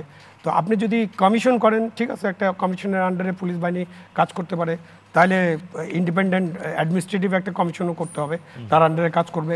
এবং জুডিশিয়ারি তো ইটসেলফ বলা হয় যে ইন্ডিপেন্ডেন্ট। চিফ জাস্টিসকে আমরা ধরে নেব যে উনি ইন্ডিপেন্ডেন্ট জুডিশিয়ারির ধারক বাহক এবং উনি গার্জিয়ান। তো ওইখানেও কেউ দাবি করতে পারে যে ওখানেও একটা ইন্ডিপেন্ডেন্ট জুডিশিয়ারি, সবকিছু ইন্ডিপেন্ডেন্ট করে আপনি কমিশনগুলো তাহলে পরিচালনা করবে। আর যারা মন্ত্রী হবেন শেষ পর্যন্ত, তখন মিলন সাহেবরা মন্ত্রী হতে চাইবেন কিনা, এমপি হতে চাইবেন কিনা, এটা একটু জিজ্ঞাসা করতে হবে। কেন সবাই যদি ইন্ডিপেন্ডেন্ট হয়ে যায় তাহলে ওনাদের আর কি থাকলো, ওনারা কি করবেন, এটা ওনাদেরকেও ভাবতে হবে। যে এই জন্য রাজনীতিবিদ, প্রজাতন্ত্রের কর্মচারী মানে গণকর্মচারী যে নামেই ডাকেন, এবং অন্যান্য যারা আছেন সবাই মিলে চিন্তা ভাবনা করে একটা বেস লাইন ঠিক করতে হবে যে আমরা কী চাই। আমরা কিন্তু 54 বছর ধরে এটা করার চেষ্টা করিনি, এবং না করার কারণও আছে। আমাদের 54 বছরের মধ্যে তো আপনার 15 বছর সেনা এবং আমলা শাসন আমরা দেখেছি, এবং সেই সময় 2টা রাজনৈতিক দলের জন্ম দেখেছি আমরা। পাকিস্তানেও এটা হয়নি, কেন পাকিস্তানের এই পুরো সময়টা জুড়েই তো সেনা আমলা শাসন চলছে, তাই না? তো সেই তুলনায় ভারতে যেহেতু গণতন্ত্র প্র্যাকটিস হয়েছে, ওখানে অনেক সীমাবদ্ধতা আছে। ওখানেও যে একেবারে সোনায় সোহাগা এরকম না, বাট সেখানে জুডিশিয়ারি, সেখানকার পুলিশ সার্ভিস, সেখানকার যে অ্যাডমিনিস্ট্রেটিভ সার্ভিস, মানে যারা গণকর্মচারী, তাদের মধ্যে একটা মৌলিক পরিবর্তন আছে, এবং আমরা ডিফারেন্সটা বুঝতে পারি। আমরা উন্নত দেশের সাথে তুলনা করতে পারি, আপনি উন্নত দেশের মতো হইতে চাইতে পারেন, কিন্তু আপনাকে প্রথমে ঠিক করতে হবে ফিলোসফি, এবং আপনি এটা মানেন কিনা। আপনি যদি না মানেন, আপনি ওই যে কমিশন করবেন, কমিশনে আপনার চাচা, খালা, মামা, আত্মীয় স্বজন বা দলের লোক তাদেরকে দিবেন। কমিশনের তো এইখানে কথা বললে তো বলতে হবে, তাহলে পুলিশ কমিশন যদি হয় ইন্ডিপেন্ডেন্ট কমিশন, ওখানে যদি 5 জন মেম্বার হয়, এদেরকে তো টিভিতে আনতে হবে, এনে ওই আমেরিকার মতো করতে হবে। সিনেটের সামনে বসে বসে যেমন তাকে ওপেন ডিবেট করতেছে না, তারে বলে যে তুমি 1967 সালে হাই স্কুলে পড়ার সময় একটা মেয়েকে টিজ করছো, 1982 সালে তুমি ওইখানে ক্লাবে গেছো, মদ খায় মাতাল হয়ে। এই আলোচনা আমরা আরো শুনবো, তবে এগুলো করেন আপনি, এগুলো করার চেষ্টা করেন। কুষ্টিয়া বিশ্ববিদ্যালয়ের লোক প্রশাসন বিভাগের অধ্যাপক ডক্টর এ কে মতিউর রহমান আপনার কাছে। মোটামুটি প্রথম রাউন্ডের আপনি হচ্ছেন শেষ বক্তা। আপনার প্রশ্নটা, আপনার মতামতটাই তো, বাকিদেরটা শুনলেন, আপনি যদি বলেন যে চ্যালেঞ্জটা আসলে কোথায় হচ্ছে। মানে কোনো প্রশ্ন নেই আমার প্রতি? না, প্রশ্ন তো অনেকগুলো করতে পারি, করবো। আপনি আগে আপনার ভূমিকাটা বলেন। সাইফুল্লাহ, আপনাকে ধন্যবাদ, এবং সম্মানিত সহ আলোচকবৃন্দ সবাইকে ধন্যবাদ। একই সাথে সম্মানিত দর্শক শ্রোতা যারা আমার এই অনুষ্ঠানটি দেখছেন, আমি প্রথমে একটু যাই, সেটা হচ্ছে যে টপিকটা সিলেক্ট করেছেন পুলিশ এবং প্রশাসনের সংস্কার। আমাদের আলোচনার জায়গাতে বেশি স্থান নিয়েছে পুলিশ সংস্কারের বিষয়টি। তো এখানে আপনি দেখবেন যে 3টে জায়গা আমি মনে করি। একটি হচ্ছে পুলিশ প্রশাসন, আরেকটি হচ্ছে আমলাতন্ত্র, আরেকটি হচ্ছে রাজনীতিবিদ। এই 3টে মিলে যদি আমি কথা বলি, এর সাথে জনগণকে আপনি আলাদা রাখেন। তো এখন যে সংস্কার কথাগুলো বলা হচ্ছে, যে রিপোর্টগুলো মানে সংস্কার কমিশনে যেটা আসছে, আমি মনে করি যে এগুলো জাস্ট কাগজে কলমে একটি রিপোর্ট হয়তো আমরা যেটা চিন্তা করেছি দিয়েছি, কিন্তু মজার ব্যাপার হচ্ছে যাদের উপরে আপনি এটা প্রয়োগ করবেন, জনগণ, এই জনগণের সাথে এই সংস্কার কমিশনের রিপোর্টের সাথে কি সম্পর্ক আপনি স্থাপন করবেন। এখানে আমি একটা উদাহরণ দিই। আপনি বিদেশে যখন যাবেন, পুলিশ দেখবে যে আপনি রং ওয়েতে গাড়ি চালিয়েছেন, আপনাকে পুলিশ ঠেকানোর পর আপনাকে প্রথমে সকালে হলে গুড মর্নিং বলবে, অথবা আপনার ইভিনিং হলে গুড ইভিনিং বলে তারপর আপনাকে বলবে যে আপনার কাগজটা দেন, আপনাকে একটা মামলা দেবে খুব ভদ্রোচিতভাবে। তার মানে আপনি মামলা খেয়েছেন আইন লঙ্ঘন করার কারণে। বাংলাদেশের ক্ষেত্রে আপনি যদি দেখেন যে আপনি আইন ব্রেক করেছেন, তখন কি করবে, আপনাকে গাড়িটা জোরপূর্বক ঠেকাবে, অথবা তার যদি পাওয়ার থাকে সেটাকে ওভারকাম করে সে যাওয়ার চেষ্টা করবে। কেন? কারণ পুলিশ নিজেই আইন মান্য করে না বাংলাদেশে। আপনি দেখেন পুলিশ নিজেই রং হতে গেছে, অনেক মন্ত্রীরাও রং হতে গেছে। আমাদের তরুণ শিক্ষার্থী যারা কিছুদিন আগে যখন রাস্তায় তারা নেমেছিল এই বিভিন্ন ইস্যুতে, তখন কিন্তু মন্ত্রীদের গাড়িও কিন্তু উল্টো পথে চলছিল এবং সেটাকে তারা সোজা পথে নিয়ে যাওয়ার চেষ্টা করেছে। তার মানে হচ্ছে যে আমরা যত আইন, যত সংস্কারই আপনি করেন না কেন, এটা প্রয়োগটা এবং ইমপ্লিমেন্টেশনটা আমরা আসলে করতে বদ্ধপরিকর কিনা, কারা করবে এটি দিন শেষে আপনি যেভাবেই যান না কেন, বাংলাদেশের এই আইন প্রয়োগ এবং আইন প্রয়োগকারী সংস্থা এরা কিন্তু টোটালি ডিপেন্ডেন্ট কারো না কার প্রতি। অর্থাৎ আমরা দেখেছি যে যেটা আপনি আগে আলোচনায় আসলো, রাজনীতিবিদরা মূলত মূল চালিকা শক্তি। এখন ধরেন আমলাতন্ত্রের উপরে অনেক সময় রাজনীতিবিদরা নির্ভরশীল কেন হচ্ছে, যেটা আসছে আমলাতন্ত্রই বাংলাদেশ চালাচ্ছে বা চালায়, এখনও চালাচ্ছে। এখন প্রশ্ন হচ্ছে যে এই জায়গাতে যদি আপনি সংস্কার করতে চান তাহলে কিন্তু অনেকে রাজি হবেন না। কী কারণে? আপনি বলবেন যে জনপ্রতিনিধি নির্বাচন করলেন, একজন জনপ্রতিনিধি, আপনি যত পার্লামেন্ট মেম্বার আছে, লাস্ট যে পার্লামেন্ট যেটা অবৈধ বলেন ফ্যাসিস্ট বলেন না কেন, সেখানে 68% পার্লামেন্ট মেম্বার যারা কিন্তু ফুল ব্যবসায়ী, তারা রাজনীতির সাথে কোনো সম্পর্ক নেই। এটি একটি। আরেকটু হচ্ছে কোনো না কোনোভাবে লেখাপড়ার সাথে কোনো সম্পর্কই নাই, আপনার একাডেমিক কোনো প্রোফাইল নাই। আপনি তাকে করছেন কি, জনগণের ভোটে নির্বাচিত করে নিয়ে আসছেন একটা মার্কা দিয়ে, উনি পার্লামেন্টে এসে বসছেন, যিনি সচিবালয়ে আসছেন মন্ত্রী হিসেবে, ওনার নিয়ন্ত্রণে যিনি থাকছেন উনি কিন্তু একজন দক্ষ এবং শিক্ষিত একজন মানুষ। সঙ্গত কারণে আপনি তার প্রতি ডিপেন্ডেন্ট হচ্ছেন। কী কারণে? আপনি তো জানেন না কিছু, আপনি তো কীভাবে মন্ত্রণালয় চালাতে হবে ওই জায়গাগুলো তো আপনার জানা নাই। ফলে কি হচ্ছে, আপনার ডিপেন্ডেন্সিটা চলে আসছে ক্রমান্বয়ে। আপনাকে, আমি যদি ভালো সচিব হই, আমি যদি ভালো মন্ত্রণালয়ের একজন অফিসার হই, আমি কিন্তু আপনাকে সুপরামর্শ দেবো। কিন্তু আমি যদি প্ল্যান করি যে আপনাকে কুপরামর্শ দিয়ে আমি ফায়দা লুটবো, আপনাকে কিছু ফায়দা দিব, তখন আমি গ্রহণ করলাম। আলোচনার মধ্যে ব্যক্তিকে আপনি প্রধান করে তুলছেন, আপনি সিস্টেমটাকে প্রধান করে আলোচনাটা যদি এখন আমি সেই জায়গাতে আসছি। এখন হচ্ছে যত সংস্কার, যত আইন, যাই কিছু করেন না কেন, এখানে প্র্যাকটিক্যালি যা ঘটছে এটা কিন্তু বাংলাদেশের এই 15 বছরে কিন্তু পুলিশ শুধুমাত্র ভিলেন হয়েছে তা কিন্তু না। আপনি যদি স্বাধীনতার পর থেকে দেখেন তাহলে পুলিশ জনগণের বন্ধু হয়েছে, এর কম বেশি পার্থক্য থাকতে পারে, কিন্তু পুলিশ সবসময়, পুলিশকে জনগণ ভয় পেয়েছে কেন?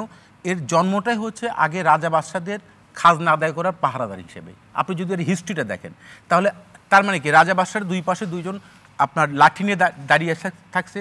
আমাদের আশেপাশের দেশগুলোতে কি পুলিশ এরকম? একটু জানার জন্য আপনাকে আশেপাশের দেশগুলোতে কি পুলিশ এরকম? আপনি ব্রিটিশের সময়ের জন্মটা দেখেন পাহারাদার হিসেবে, তার মানে কি, রাজারা ভয় দেখিয়ে কলোনি থেকে, আমি একটু বলি, ব্রিটিশ কলোনি থেকে স্বাধীনতা পেয়েছে এরকম দেশে পুলিশ কি বাংলাদেশের মতো? না, ব্রিটিশ। এখন ব্যাপার হচ্ছে সেটা পরিবর্তন করতে গেলে তো আপনাকে অনেকগুলো জায়গায় পরিবর্তন করতে হবে। সংস্কার তো আপনার মানসিকতায়, মননে পরিবর্তন করতে হবে।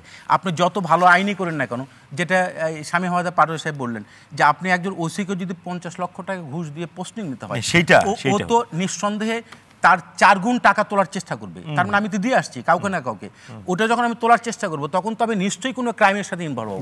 অর্থাৎ সেখানে সেই ক্রাইমের সাথে ক্রিমিনালরাও থাকবে এবং ভালো মানুষও ভালো মানুষরাও কিন্তু সেখানে ভিকটিম হবে। সঙ্গত কারণে আপনি দেখবেন এই নিয়ন্ত্রণ যেটা বলা হচ্ছে, যে এই যে আগের সাবেক আইজিপি সাহেব বললেন যে কমিশন একটা ইন্ডিপেন্ডেন্ট, আমি মনে করি কমিশন, সেই কমিশনটার তত্ত্বাবধানে পুলিশ কাজ করবে। তার মানে পুলিশ ইন্ডিপেন্ডেন্ট কমিশন যদি আপনি করেন, জুডিশিয়ারির মতো, জুডিশিয়ারি থেকে লোয়ার লেভেলে মানুষ জাস্টিস পাচ্ছে, ইভেন সুপ্রিম কোর্টে মানুষ জাস্টিস পাচ্ছে, জাস্টিস পেয়েছে, পায় নাই। অর্থাৎ এটা কাগজে কলমে আপনি বলছেন ইন্ডিপেন্ডেন্ট, প্র্যাকটিক্যালি কী ঘটছে সেটি আপনি দেখেন। আমাদের মূল কথা হচ্ছে জনসেবার জায়গায় যদি আপনি যান, যেমন এখানে আরেকটা কথা বলি, আপনি প্রশাসনের সংস্কার বলেছেন, জেলা প্রশাসক, রাইট? তো জেলা প্রশাসক এর ইংরেজি যদি আপনি করেন ডিস্ট্রিক্ট অ্যাডমিনিস্ট্রেটর, কিন্তু আমি আবার দেখি ডিসি মানে ডিস্ট্রিক্ট কালেক্টরের। এখন যিনি জেলা প্রশাসক উনি মনে করছেন ওই জেলার উনি গডফাদার বলতে এই সেন্সে উনি প্রভু, না উনি প্রভু। উনি যদি কাউকে খয়রাতি দান করেন, মনে করেন যে সরকারি অনুদান দিচ্ছেন, উনি মনে করছেন যে ওনার নিজের তহবিল থেকে দিচ্ছেন, বিষয়টা কিন্তু তা নয়। বিষয়টা রাষ্ট্রের কোষাগার থেকে উনি এটা বন্টন করবেন, কিন্তু উনি যাকে মনে করছেন দিচ্ছেন, চেয়ারম্যানকে দিচ্ছেন, ভাগ করে দিচ্ছেন। আমার কথা হচ্ছে এই জিনিসগুলো যে প্র্যাকটিক্যালি ঘটছে এবং সেটি যে মনিটরিং করার, এই মনিটরিং করার ব্যবস্থা তো এখানে আপনি এস্টাবলিশ করতে পারেন নাই। কোনো না কোনোভাবে এটা কিন্তু কেউ না কেউ নিয়ন্ত্রণ করছে। ফলে কি হচ্ছে, দিন শেষে আপনি দেখবেন যে যত কাগজ কলমে আপনি কিতাবের কথাই বলেন না কেন, প্র্যাকটিক্যালি কিন্তু যা ঘটা সেটাই ঘটছে।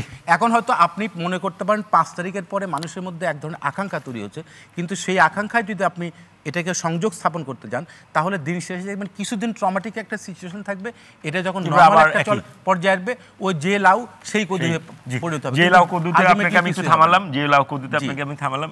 জনাব এহসানুল হক মিলন, অনেকটা রাজনীতিবিদদের দিকে এসছে যে আসলে যারা এই পুলিশকে আপনার জনবান্ধব করবে, আপনিও একসময় মন্ত্রী ছিলেন, আপনিও আপনার সরকারে ছিলেন, তো রাজনীতিবিদদের এই দায়টা আসলে কতখানি সঠিক?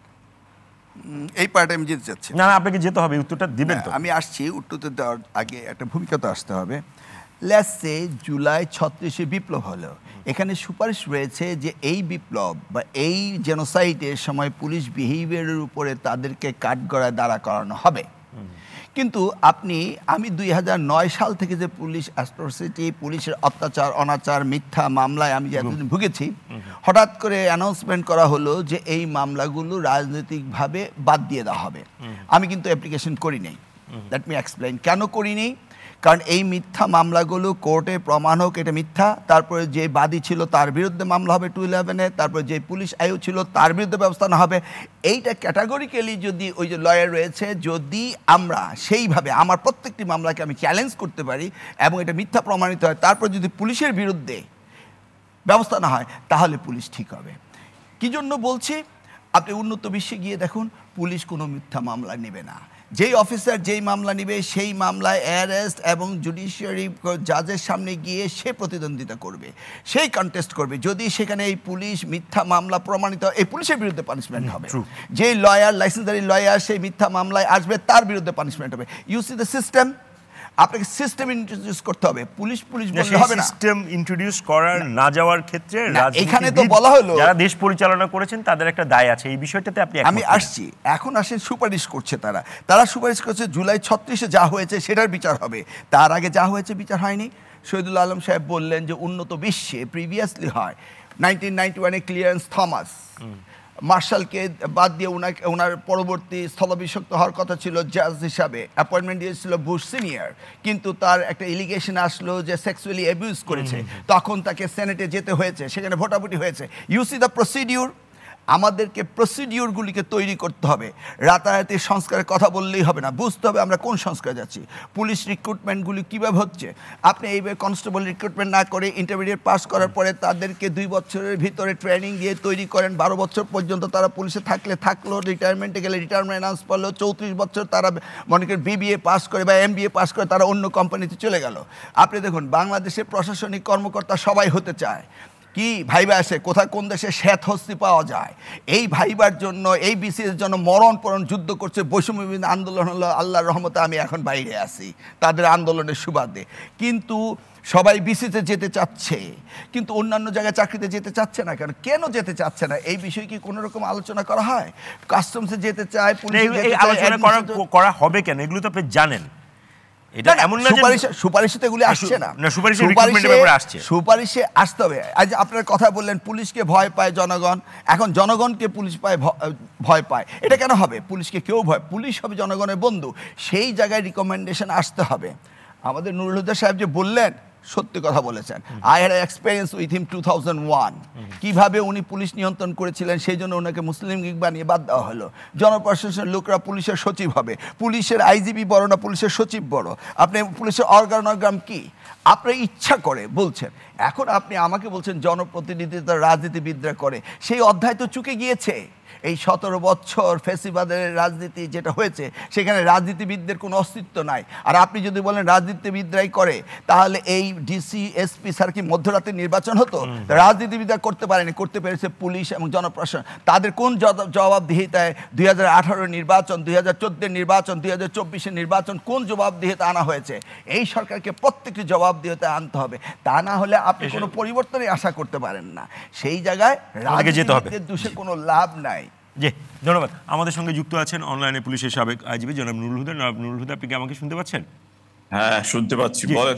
না, প্রথম রাউন্ডের আলোচনা তো মোটামুটি বোঝা গেল যে পুলিশে কোন কোন জায়গায় আসলে আমরা সমস্যার কারণে জনবান্ধব পুলিশ পেলাম না। আসলে জনবান্ধব পুলিশ তাহলে পেতে গেলে কি করতে লাগবে আমাদের?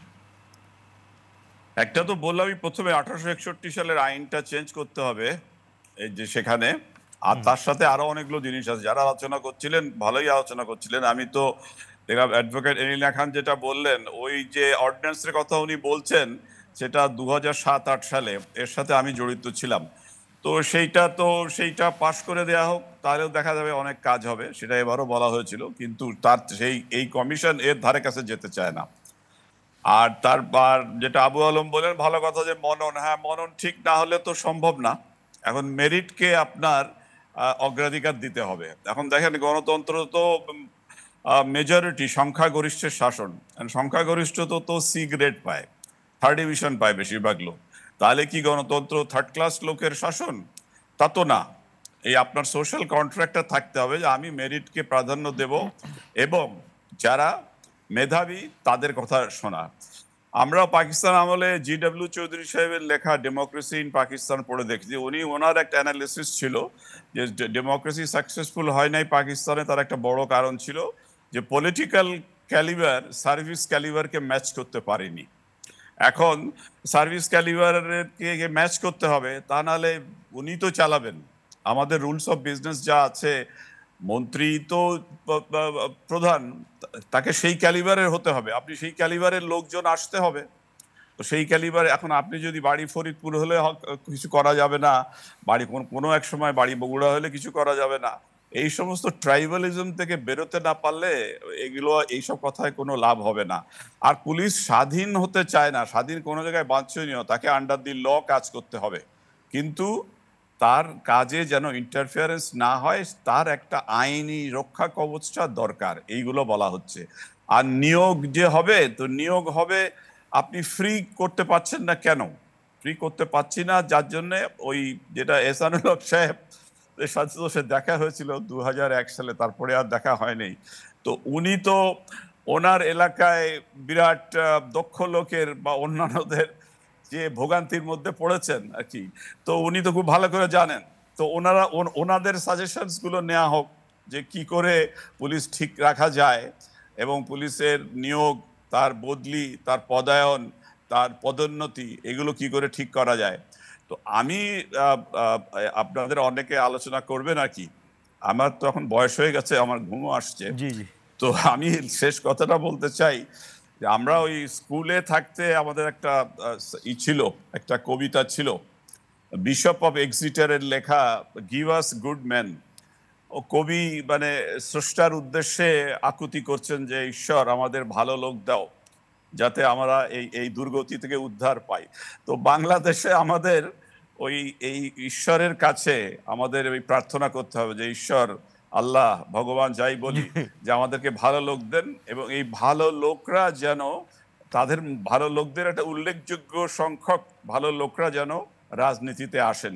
কেন আলটিমেটলি পলিটিক্স ইজ সেন্ট্রাল, এবং পলিটিক্সই কন্ট্রোল করবেন। আর আমি লাস্ট আরেকটা আবার কারেকশন করে দিই, যে শামীম আহতার পাঠক সাহেব যেটা বললেন, এমপি সাহেব উনি কিন্তু আমার কথা স্বীকারই করে নিলেন যে সেন্ট্রালি সব হতো। তার মানে কোন থানায় কে ওসি হবে সেটা তাহলে কি স্বরাষ্ট্র মন্ত্রণালয় থেকে হতো? তো সেটাও তো পলিটিক্যাল ডাইরেকশন হইলো আর কি এটা। তো আমি দেখেছি যে অনেক অনেক পুলিশ অফিসাররা তারা এমপিদের সাথে ভালো ব্যবহার করেন না, কেন তার ওইটা জানা ছিল যে আমাকে ওই সেন্ট্রালি লোক যদি ঠিক রাখতে পারি, তাহলে এই লোকাল এমপিকে আমার তাকে খাতির না করলেও চলবে, তাকে উপযুক্ত সম্মান না দেখালেও চলবে। আমাদের ওই ইনস্টিটিউশন গুলো বিল্ড আপ করতে হবে, আর ভালো লোকের জন্য প্রার্থনা করতে হবে, আল্লাহ আমাদের ভালো লোক দিক। আপনিও প্রার্থনা করতে থাকেন এবং আমাদেরকে এই সময় দেওয়ার জন্য আপনি কোনো বিশেষ কোনো সুপারিশ বা 2-3টে এরকম যে খুব ইমিডিয়েট কাজ করবে, যেগুলো ইমিডিয়েট কাজ করবে। আমি তো বললাম যে নতুন পুলিশ আইন যেটা করা আছে, একটা যে ড্রাফট আছে, সেই ড্রাফটটার পদ্ধতি যাওয়া হোক। আনফরচুনেটলি এই যে পুলিশ সংস্কার কমিশন হয়েছিল, এরা কোনো সাবস্ট্যান্টিভ কাজের মধ্যে যেতে চায়নি। তারা, আমি কোনো গিবত গাওয়া হয়ে যাবে আমার কাজ না, কেন they are also my colleagues in a way. রিপোর্টের মধ্যে কোনো পজিটিভ কোনো জিনিস কি আপনি পাননি খুঁজে? আপনি তো খুব ক্রিটিক্যাল। পজিটিভ যে জিনিসগুলো আছে ওগুলো আগে অনেক বলা আছে। ওইসব আপনি পেরিফেরাল জিনিস দিয়ে কোনো কাজ হয় না, আপনাকে সাবস্ট্যান্টিভ জিনিস ধরতে হয়। সাবস্ট্যান্টিভ জিনিস, আপনি যদি আইন না চেঞ্জ করেন তাহলে আপনি রুলস চেঞ্জ করতে পারবেন না। যেমন অ্যাক্টের থেকে রুল আসে, তারপরে রেগুলেশনস আছে, তারপরে অনুশাসন আসে, ম্যানুয়াল আসে। আপনাকে অ্যাক্ট চেঞ্জ করতে হবে। আপনার অ্যাটিটিউডটা কি, আপনি কি চান? আপনি গভর্নমেন্টকে একটা আনফেটার্ড, আনডিফাইন্ড একটা জুরিসডিকশন দিতে চান কিনা পলিটিক্যাল গভর্নমেন্টকে? তো সেইটা ও লন্ডন পুলিশের, মেট্রোপলিটন পুলিশের কমিশনারকে হোম মিনিস্টারের দিকে তাকিয়ে থাকতে কাজ করতে হয় না, সে তার নিয়ম মোতাবেক কাজ করে। তো আপনাকে সেই ইন্ডিপেন্ডেন্স পেতে হলে আপনাকে তো আপনার আইনত আপনি সুরক্ষিত হতে হবে। আমার 1996 থেকে 2001 সালের মধ্যে আমরা 5 জন আইজি ছিলাম। তো আমি কি আমার চেয়ার ঠিক রাখবো না আমার কাজ করব?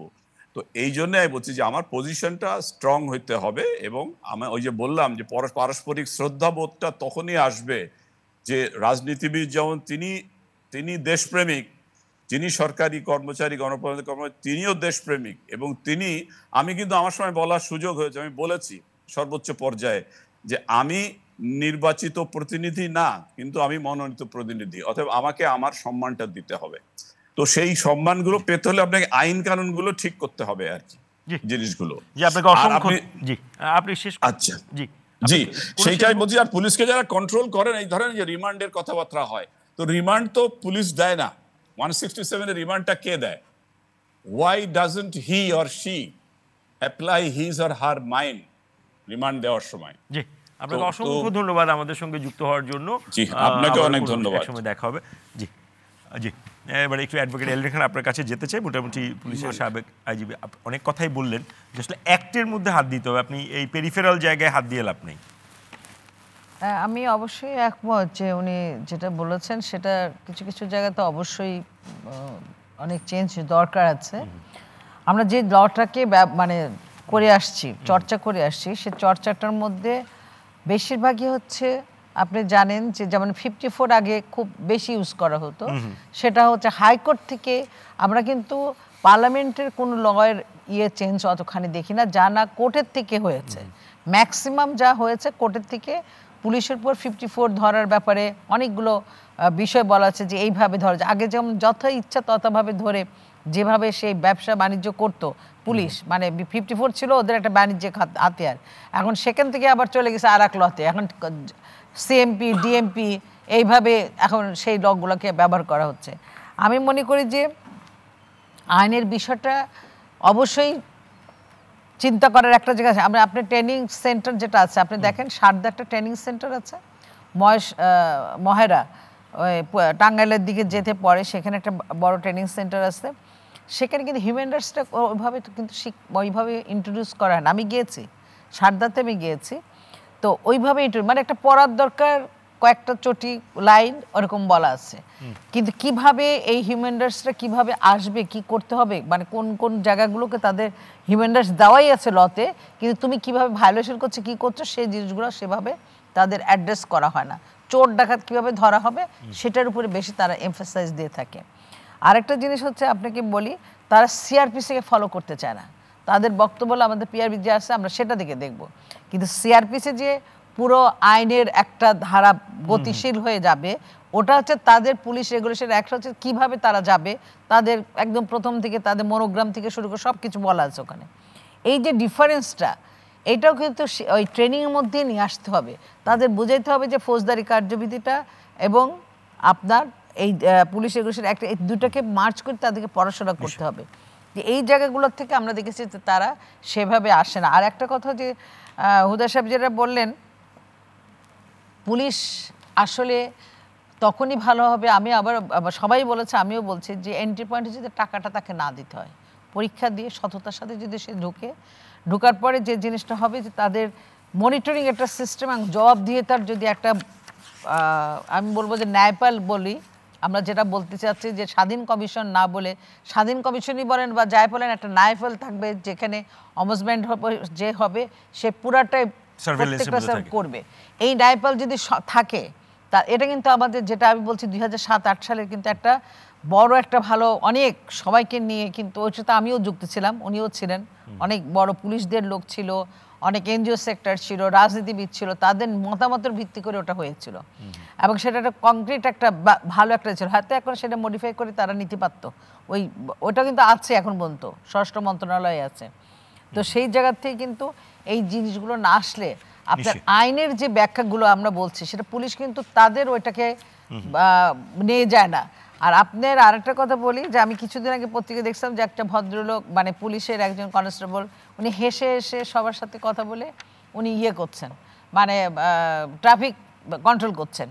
তো সবাই জিজ্ঞাসা করেছে যে আপনি হেসে হেসে বলে যে আমার হাসিটাই হচ্ছে আমি মানে আমি মনে করি যে সবার কাছে একটা ভালো একটা মেসেজ যাবে এবং সেটার থেকে তার আসলেই মেসেজ যাচ্ছে।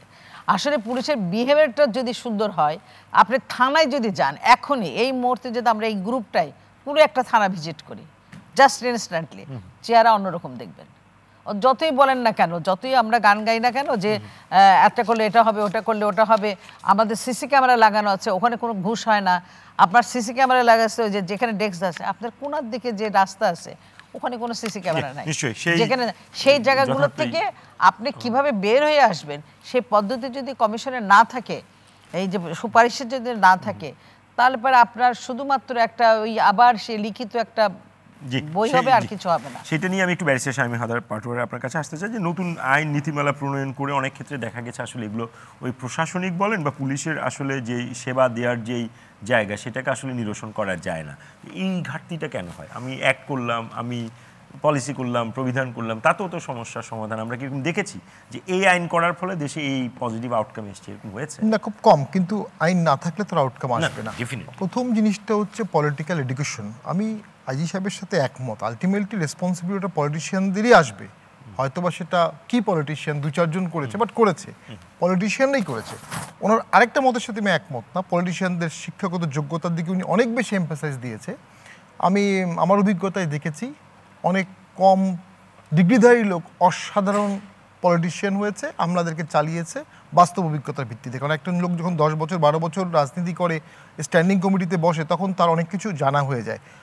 ইম্পর্টেন্ট থিং হচ্ছে আপনি গুরুত্বপূর্ণ ব্যক্তির গুরুত্বপূর্ণ কথাটাকে গুরুত্ব দেওয়ার জন্য মানসিকভাবে প্রস্তুত কিনা, আপনি ওপেননেসটা আছে কিনা, দ্যাট ইজ ইম্পর্টেন্ট। আর বোঝার ক্ষমতাটা আছে কিনা, এটা একটা। আর দ্বিতীয় যেটি হচ্ছে ক্রাইম, আমরা মূল জায়গাটায় হাত দিচ্ছি না। একটা হচ্ছে মেরিট লিস্ট ফলো করতে হবে। যদি আপনি মেরিট লিস্ট ফলো করেন তাহলে সেখানে আওয়ামী লীগ বিএনপি দাঁড়িয়ে আছে না দাঁড়িয়ে নাই, কোথায় বাড়ি, গায়ের রং সাদা না কালো, এগুলো কনসিডারেশনে আসবে না। মেরিট ভিত্তিতে প্রমোশন পোস্টিং হবে, তাহলে আর কোনো পলিটিক্যাল ইন্টারভেন্সের সুযোগ বড় একটা কমে যাবে। দুই হচ্ছে ইনভেস্টিগেশন যেটা হয়, আমরা যেটা দেখি আমাদের এটা খুবই প্রিমিটিভ। মার্ডার হয়ে গেছে, সুরতহাল রিপোর্ট করছে পুলিশ, এবং পুলিশ এসব ক্ষেত্রে কখনো অন্যায় করে না, ভুল লেখে না। কিন্তু আমি আমার জীবনে পাইনি। ওই সুরতহাল দেখেই এফআইআর করা হবে, মাথায় 2 দাগ, অমুক দেখেছে 2 দাগ। পরে যখন জেরা করা হয়, উনি তখন রান্না করছিল, উনি কীভাবে দেখলো মাথায় কে কোপ মারলো। এখানে পুলিশের একটা ট্রায়ালের সাথে গ্যাপ আছে। 161 স্টেটমেন্ট পুলিশ যেটা নেয় আর 164 যেটা নেয়, এর মধ্যে পার্থক্য থাকে। আর রিমান্ডের কথা বললেন, 167 রিমান্ড দেয় ম্যাজিস্ট্রেট, এটা সত্য। কিন্তু রিমান্ডের দরকার হচ্ছে কেন? কারণ আমার সিসিটিভি এভিডেন্স নাই, আমার ব্যালিস্টিক এভিডেন্স নাই, আমার থাম্ব এভিডেন্স নাই, আমার সায়েন্টিফিক এভিডেন্স নাই, ফরেন্সিক নাই। সো আমার কি সমাধান? কি রিমান্ড নাও। রিমান্ড মানে কি? পিটাই টিটাই যেভাবে হোক একটা তৈরি করে নিয়ে ম্যাজিস্ট্রেটের কাছে যাবে, ম্যাজিস্ট্রেট একটা গদবাধা লিখে দেবে। মোস্ট অফ দ্য কেসে অনেক ক্ষেত্রে চেকলিস্ট ফলো করে। সেখানে গিয়ে আমরা ডিফেক্ট পাই, 3 ঘন্টা সময় রাখার কথা ছিল, দেখছি 2.5 ঘন্টা রেখেছে। খাস কামরা রাখার কথা, খাস কামরা লেখেনি। অ্যাক্সিডেন্টালি পুলিশ একটা সামনে ছিল, বের করে ফেলছি যে পুলিশ সামনে ছিল জেরায়, ব্যাস 164 শেষ। 2টো মজার ঘটনা ঘটেছে। একটা হচ্ছে 164 বলেছে আমি অমুক 2জনকে কাটিয়া মারিয়া পানিতে ফেলে দিয়েছি, 6 মাস পর ওই 2জন জীবিত হয়ে আসছে, ওরা মারা যায়নি, এমন ঘটেছে। আরেকটা ঘটনা এরকম অজস্র কেস হয়তো ঘাটতে পাওয়া যাবে। যেন হচ্ছে অজ্ঞাতনাম, যেটা আপা বললেন 54 একটা বড় ইনজাস্টিসের জায়গা। কারণ রাষ্ট্র মানেই তো সীমাবদ্ধ। পুলিশকে ওই অংশটুকু যদি একটু বলেন যে এত কিছুর পরে আমরা জুলাইয়ের পরে বহু আশা আকাঙ্ক্ষা আমরা রাখছি, মামলা বাণিজ্য যেটা হচ্ছে সেটা কি পুলিশ কি থামাতে পারছে? পুলিশ আইজিপির তরফ থেকে, আইন উপদেষ্টার তরফ থেকে বারবার বলা হচ্ছে আপনার মামলা বাণিজ্যটার ব্যাপারে তারা নিজেরা স্বীকারও করছেন, তো সেটা কি আমরা থামাতে পেরেছি? আমরা কোন সংস্কারটা করব? পুলিশ চেষ্টা করছে, জুডিশিয়ারি চেষ্টা করছে, কিন্তু ক্ষুব্ধ জনতা, ক্ষুব্ধ নেতাকর্মী, বিএনপি জামাতরা যেভাবে প্রেশার ক্রিয়েট করে, বিএনপি নেতাকর্মীদের বিরুদ্ধে তো মামলা হচ্ছে, কিছু হয়েছে, কিন্তু মূলত বিএনপিরা করেছে মামলা, জামাত করেছে, সাধারণ লোকও করেছে। তো ওই পরিবেশে কোনো জাজের পক্ষে সম্ভব না বলা যে আপনার মামলা আমি নেব না, তার কোর্ট ভরে গেছে, ওই মুহূর্তে তাকে পিটা গায়াত তুলতে পারে। আজকে যেমন দেখলাম একজন আসামিরও তো অধিকার আছে, একটা ফাঁসির আসামিরও অধিকার আছে, নিয়মতান্ত্রিক উপায়ে তার ফাঁসিটা হবে, চেকলিস্ট ফলো করা হবে। সেখানে আমরা কি দেখলাম, আইনমন্ত্রী সাবেক ওনাকে চট থাপ্পড় মারলো পুলিশের সামনে, আর পুলিশ কি করলো, দৌড়াচ্ছে। তার মানে কি, ল অ্যান্ড অর্ডার নাই, স্টেট ফেইল স্টেট। এটা তো ভয়ঙ্কর সিনারি, কি ট্রায়াল হবে? শেষ করে দিচ্ছি, এখানে আমাদের যেটা মূলত লাগবে, যেটা একটা কনফেশন সিস্টেম থেকে বের হয়ে সায়েন্টিফিক সিস্টেমে আসতে হবে। এই যে পিটিএ কনফেশন নিব, সরি এক লাইন, আমার নিজের অভিজ্ঞতা দেখেছি, পলিটিক্যাল মামলায় 10, 12, 50 জনকে দিয়ে দিয়েছে। একজন সাক্ষী কনফেশনে বলে অমুক নির্দেশ দিয়েছে, অমুক টাকা দিয়েছে, অমুক মাথায় বাড়ি মেরেছে, অমুক পেটে ছুরি মেরেছে, অমুক ককটেল মেরেছে, ব্যাস, বাকি সবার ফাঁসি হতে পারে এর বেসিসে, যদিও লিগ্যাল এক্সেপশন আছে। এই কনফেশনটা পৃথিবীর কোনো দেশে এত গুরুত্ব দেওয়া হয় না যতটা আমরা দিচ্ছি। এখান থেকে বের হয়ে আসতে হবে পুলিশকে। ফারুক হাসান, আপনি যদি বলেন যে এই প্রশাসন এবং পুলিশের ব্যাপারেই বেশি বলা হচ্ছে, রাজনৈতিকভাবে তাদেরকে প্রভাবমুক্ত করার পরিবেশ তৈরি করার চেষ্টা চালাচ্ছে অন্তর্বর্তী সরকার। সামনে নির্বাচনে যেতে হবে, হয় ডিসেম্বর না হলে জুন, যে সময়টা আছে তার মধ্যে পুলিশ এবং প্রশাসনকে এই প্রভাবমুক্ত রেখে, নিরপেক্ষ রেখে সেই পথে কি যাওয়া সম্ভব? আচ্ছা, বেশ কয়েকটা প্রশ্ন ইতিমধ্যেই চলে আসছে, আমি মনে করি এগুলোর একটা ব্যাখ্যা দেওয়া দরকার আছে। যেমন মামলা বাণিজ্যের যে বিষয়টি আপনি সামনে নিয়ে আসছেন, আসলে দেখেন 5ই আগস্টের এই পরিবর্তিত পরিস্থিতিতে মামলা বাণিজ্য এই শব্দটির সাথে আমাদের আবারও পরিচিত হতে হবে, মুখোমুখি হতে হবে। আমি শেষ করি, আবারও এটাকে আমাদের ফেস করতে হবে। এটা আসলে অত্যন্ত কষ্টদায়ক একটা বিষয়, যেটা আমরা বিগত 17 বছরে ফ্যাসিস্ট সরকারের আমলে বারবার দেখে আসছে, যে মানুষটা আসলে কোনোভাবেই কোনো ক্রাইমের সাথে জড়িত না, তাকেও মিথ্যা বানোয়ার ভিত্তিহীন মামলায় ইনভলভ করা হয়েছে। এবং অনেককে আমরা দেখেছি যে প্রায় 15 বছর 20 বছর মানে ক্রাইম না করেও কারাগারে বন্দী। তো এই বিষয়গুলো 5ই আগস্টের পরে আবার আসবে, এটা তো আসলে কোনোভাবে কাম্য ছিল না। এখন হচ্ছেটা কেন? দুটো কারণ। এক, আমাদের এক্সিস্টিং যে ডিপার্টমেন্ট, অর্থাৎ পুলিশ যে ডিপার্টমেন্ট, এই ডিপার্টমেন্টটা মানে ওই যে আমাদের আইজি সাহেব যে বিষয়টি বললেন যে এরা ভালো হতে চাই, আসলে ভালো হতে চাই কি না বা কতটুকু চাই, এটাও কিন্তু বড় প্রশ্নের বিষয়। আমি তো দেখতে পাচ্ছি যে তারা বা তাদের বড় একটা অংশ ইতিমধ্যে সারেন্ডার করে দিয়েছে, যে আগামীতে সেটা ডিসেম্বর কিংবা এর পরের বছর মাঝামাঝি যখনই নির্বাচন হোক, হয়তো বিএনপি বড় দল হিসেবে তারাই ক্ষমতায় আসছে বা আসবে, এরকম একটা চিন্তা থেকে তারা ইতিমধ্যে সারেন্ডার একবারে পুরোপুরি। কেন সারেন্ডার করছে? যখনই আমরা দেখতে পাচ্ছি, ধরেন বিএনপির কাছে, বিএনপির নেতাকর্মীদের কাছে।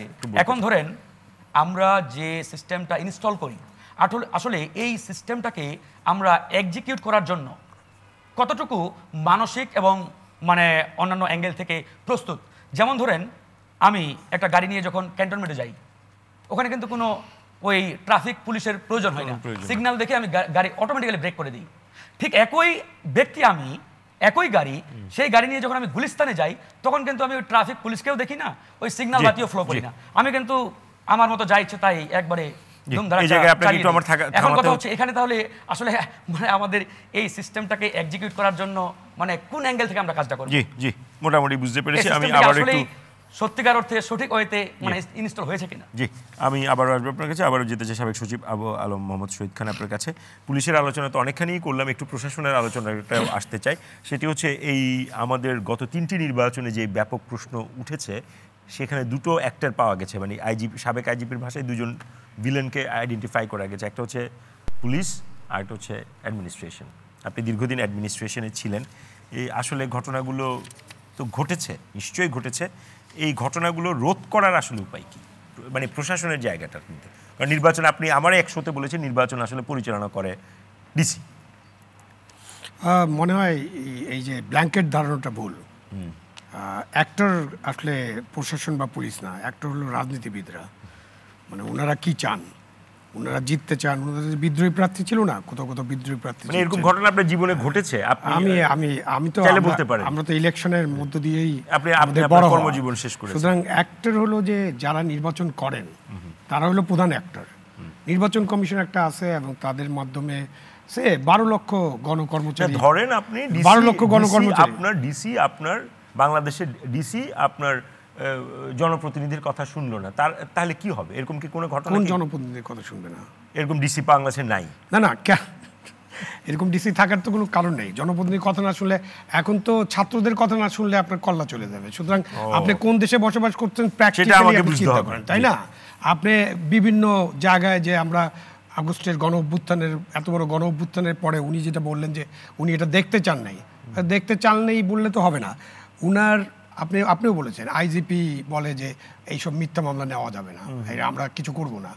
উপদেষ্টা বলে, স্বরাষ্ট্র উপদেষ্টা, আমাদের আইন উপদেষ্টা বলে, তারপর একটা লাইন বলে মামলাগুলো করছে ব্যক্তিরা, আমাদের তো কিছুই করার নেই। That line is very important এবং সেটা আইনগত ব্যাখ্যা তো এখানে দিতেই পারেন। বাট এই যে মামলা 8 মাস হয়েছে, একটা মিথ্যা মামলা করার জন্য কাউকে আপনি গ্রেপ্তার করছেন কিনা? 2টা গ্রেপ্তার করেন, 5টা গ্রেপ্তার করেন 5 জায়গায়, দেখবেন যে মিথ্যা মামলা কালকে থেকে বন্ধ হয়ে যাবে। তা আপনি ওটা করবেন না, আপনি উস্কায় রাখছেন। মামলা তো ব্যক্তিরা করতে, আমাদের কিছু করার নেই। তারপরে কিন্তু অভিযোগ আছে যে আপনি জামিনের ব্যাপারে হস্তক্ষেপ করেন, অভিযোগ আছে এবং এটা সত্য। আপনি হাইকোর্ট থেকে জামিন নিয়ে যায়, ডিস্ট্রিক্ট কোর্টে জামিন হয় না। এখন সেখানে মব আছে, এটা সত্য। সেখানে বিভিন্ন রাজনৈতিক দল আছে, বিভিন্ন মবের সৃষ্টি হয়, সেটা সত্য। আবার বলা হয় যে অমুকের কাছে গেলে আপনার জামিন আবেদনটা বিচার করা হবে। তো আপনি তো এই অবস্থায় আছেন। তো সুতরাং জনপ্রতিনিধি বলেন, মব বলেন, যারা সরকারের মধ্যে ক্ষমতাশালী, সরকার ওই যে উপরে পলিটিক্যাল সরকার হোক, আপনার সৈনিকের সরকার হোক, আপনার স্বৈরাচারী সরকার হোক, সরকার যেমন আপনাদের সবার আলোচনার এক উত্তরে আমি যেটা পাচ্ছি সেটি হচ্ছে সব সংস্কার আসলে রাজনীতিবিদদের উপর ডিপেন্ড করবে। না, সংস্কার আমার উপরে ডিপেন্ড করবে, আমি চাই কি না। কারণ আমি তো সচিব ছিলাম, সুতরাং আমি তো কাজ করেছি, আমার তো কোনো অসুবিধা হয়নি রাজনীতিবিদদের সাথে কাজ করতে। আই ডিড নট ফিল যে ওরা আমার উপরে কোনো চাপ সৃষ্টি করতে পারছে। ইভেন বাংলাদেশের প্রধানমন্ত্রী কোনো চাপ সৃষ্টি করতে পারেনি, পরিষ্কার। আপনি চাপটা কতটা নিতে পারবেন, এই সাহসটা আপনার থাকতে হবে। আপনার চাকরির ওই যে রিস্কটা নিতে হবে। এই জন্য আমি আমার জীবনের 12 বছর ওএসডি থাকছি। সবাই তো সেটা তার ব্যক্তিকে দেখে জাজ করা যায় না। সবাই তো এই চাপটা নিবে না। আমি 12 বছর ওএসডি থাকতে পারছি, আমি 12 বছর পদোন্নতি বঞ্চিত হয়েছি, আমি মামলা ফেস করেছি, হ্যাঁ, রাষ্ট্রদ্রোহী মামলা ফেস করতেছে আমাকে, আরও ডিপার্টমেন্টাল প্রসিডিংসও 5টা 7টা, রাজনীতিবিদরা অনেক ফেস করেছেন। তো চাপটা সহ্য করার মতো সেই জেনাসিটি কতজনের আছে? থাকে না। মধ্যবিত্ত পরিবার থাকে, আসে, তাদের বাবা মা থাকে, তাদের স্ত্রী পুত্র পরিজন আছে, সুতরাং তারা চায় যে কোনো রকমের কাজটা করে আমার বেতন টেতন পাই এবং সুযোগ পাইলে আমিও দুর্নীতির সাথে যুক্ত হব। এই যে একটা বলা হলো না যে সেক্রেটারি সাহেব যুক্ত না হলে দুর্নীতি করতে পারে না, এটা বলছে না মিলন সাহেব। তো এটা সেক্রেটারি সাহেব যুক্ত হলে দুর্নীতি করা সহজ, সেক্রেটারি সাহেব করতে পারে। আবার মন্ত্রী সাহেব দুর্নীতি করতে চাইলে সেক্রেটারির সাপোর্ট লাগে আর কি। তখন সেক্রেটারিও দেখে যে ঠিক আছে, আমরা দুজনে মিলে এই কাজটা করি। কারণ মন্ত্রী সাহেবের এই যে পারচেজ যখন হবে, তখন যদি মন্ত্রী সাহেব পারচেজের মধ্যে দ্বিতীয় ব্যক্তি তৃতীয় ব্যক্তিকে দিতে বলে, তখন এটার কায়দা কানুন খুঁজে বের করে তারপরে আপনি ভাগিদার হন। এইভাবেই চলছে। সেইখানেই আমি বলছি যে বেসিক জিনিসটা হলো যে আপনার মানসিকভাবে বাঙালি জাতির কত পরিবর্তন হবে এটা আমি জানি না, বাট মানসিকভাবে যারা নেতৃত্ব দিচ্ছেন, 1 লক্ষ মানুষও যদি পরিবর্তন হয়, 10,000 মানুষও যদি পরিবর্তন হয়, 500 মানুষ যদি পরিবর্তন হয়, 300 এমপির মধ্যে 200 ভালো এমপি, সচিবদের মধ্যে 20টা ভালো সচিব, পুলিশের মধ্যে 50টা ভালো পুলিশ, মানে টপ লেভেলের, এই যে নেতৃত্ব পর্যায়ে, হাইকোর্টের জাস্টিসদের মধ্যে 50% জাস্টিস, এরা যদি ভালো হয়, সব মিলে 1000। হ্যাঁ, সব মিলে 1000 মানুষ ভালো হলে কিন্তু বাংলাদেশ ভালো চলবে।